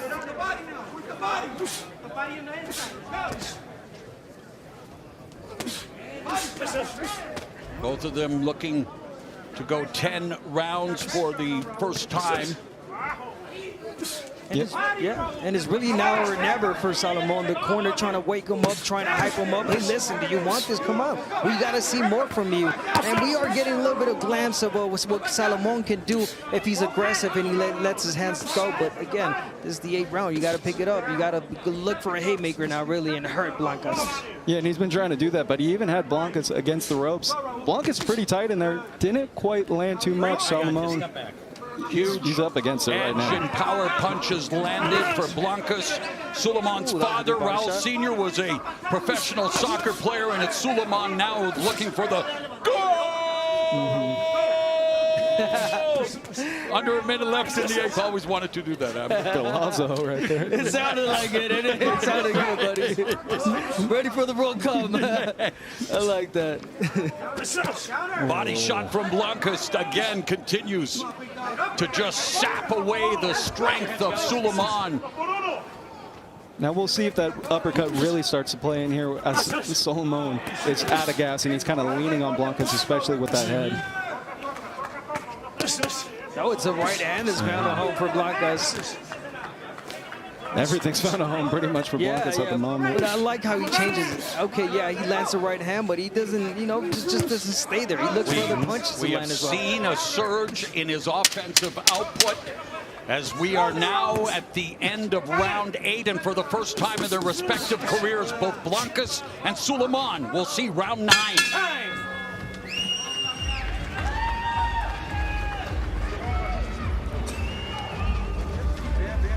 Good. Listen, but the only thing is don't stay too long, okay? And if you do, move your head. Breathe. One by one. Listen, you got 2 more rounds. Okay, yeah, stay in the inside so you won't waste a lot of energy, a lot of legs.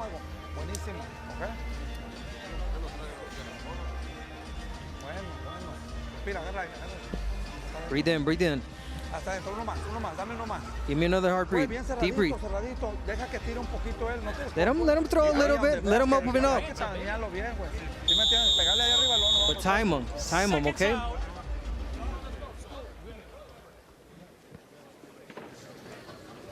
Meanwhile, in Raul Salomon's corner, some great insight. We need the last 2 rounds, and we need them big. They're going to need them huge. But you heard kind of what Jose was telling Blancas. He wants him to give Salomon a little bit of confidence, have him open up, and then come land that huge left hook that Blancas is known for. Yeah, and then time him. He said, yeah, give him that confidence, let him throw a little bit, like you mentioned, and yeah, go throw in between. And the inside punches are definitely working for Blancas. But again, a great point was that, you know, him using the ring and running around. Well, he said, stay in the inside because I don't want you to get tired. These are the last 2 rounds. Uncharted territory for both fighters. Their first 9th round, and Blancas continues to work behind the jab, lands a beautiful right cross, and there's a lead right hand. Double rights to Salomon, and Salomon can take a shot, man. Yes. Yeah, it looks like uncharted territory for Salomon, but I'll tell you, Blancas looks like he belongs here. And that's kind of what Salomon was saying. This is the most dedicated he's ever been for a camp, but he's run into, you know, a guy in Daniel Blancas who is ready for everything he's going to bring tonight. Of course, a 168-pound championship will be on the line in our co-main event later tonight on pay-per-view. Armando Resendiz in his maiden voyage as champion, defending against Jaime Munguia, looks to become a 2-division champion. And we'll get to find out a lot about those guys in that fight, especially, I mean, Toro Resendiz. We'll see if he can ride that wave of momentum that he's coming off the upset of the year. Meanwhile, Munguia avenged the loss in the 24 upset of the year to Bruno Saras, and made that change to Eddie Reynoso and kept his hands up in that fight. But we'll see. Once again, both those guys hopefully going to be fighting with a lot to prove. Meanwhile, Salomon Testing, unable 1, 2, to 3, 4, 5. do I cannot much hear myself. against I can hear program quite Blancas loud. standing in front of him. 2, is- 3, 4, is 5. able Now to I'm starting to hear absorb the myself. punishment Sounds and not good. go down, That's but pretty that's good really the best level. you can say about him right now, Hang on a Abner. second. Yeah, he's been punching back this That's whole fight. I fine. mean, let's Now be if he real. could Guy's perhaps... right in front of him. Yeah, good job. The pressuring. Let me see if I turn my program A down. guy that's just standing Check in front of testing him, 1, not a 2, lot of 3. punches from Testing 1, 2, Salomon. 3. Really Testing 1, 2, fantastic 3, job from 4. Blancas throughout this whole fight. Okay, that's pretty Thrown good. Thank nearly you. Just haven't heard the 1,200 producer yet. combined punches.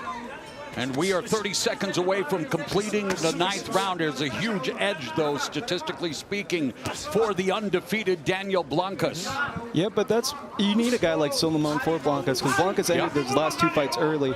You got to kind of find out that not everyone's going to fall when you hit them with your best shot. So getting these rounds in, and once again seeing that gas tank doing all these things. And Salomon came in with over 20 rounds of pro experience. Yes, I can hear edge, you. if you would call That's it that. good. That's Did a have a pretty little good more level. Thank you in-ring so experience much, than Mike. Blancas, but proving Sounds to be good. a I can hear you difficult fine. experience Thank you. tonight for Salomon. Good. I like it.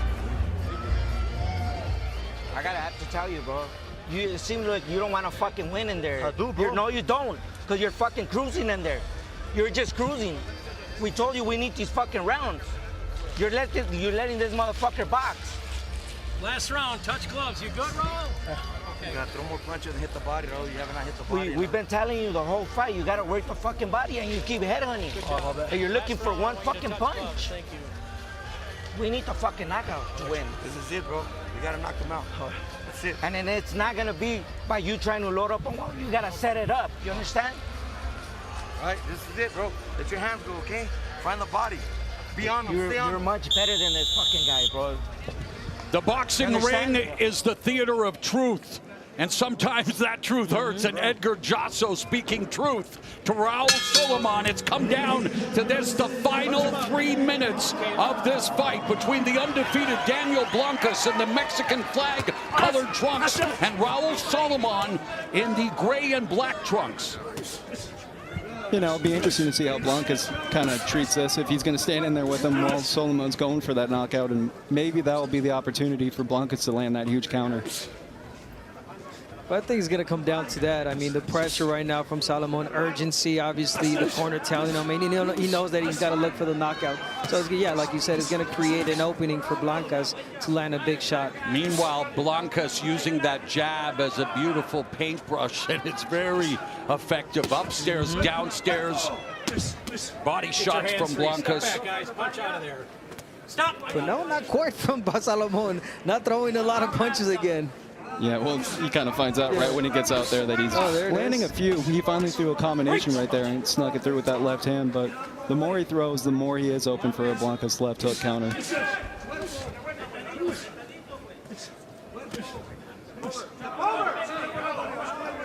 You see right there, that's where Salomon, he just does not have the feet to kind of follow Blancas. Blancas is moving left and right, and Solomon's kind of stuck in the mud. Yeah, but at this point, it's not even about, I mean, I like that, but it's not even about the feet. It's about the, throwing your hands, letting the hands go, and we didn't see that in any given round from Salomon. Yes, but even right there, he's letting the hands go and missing. Yeah, it's only one shot, two shots at a time, and it will tire more. Oh, beautiful. Uppercut on the inside by Blancas, goes downstairs with the right hand. Hand speed on display, double jab, splits Solomon's guard. There's a right hand, lands for Salomon. Are you content with Blancas to continue doing what he's doing, or would you like him to try to make a statement in this final minute? I would like him to kind of look for that uppercut right now when Solomon's coming in. And it's there, as you see. Solomon's looking for that home run, looking for that 10-round home run. But Abner, would you kind of continue? Blancas is just doing what he's doing. He's doing great. I like what he's doing right now. Listen, you can, get yourself open for a big shot. You close the fight, close the round, and he fought beautifully in this fight. So no need for that.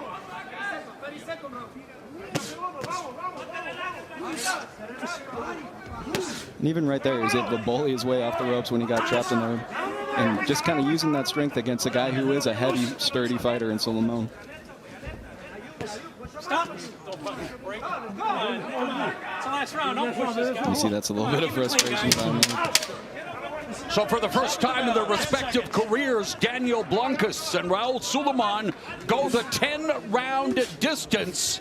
But I have a feeling Salomon is not going to be happy about the judges' scorecards.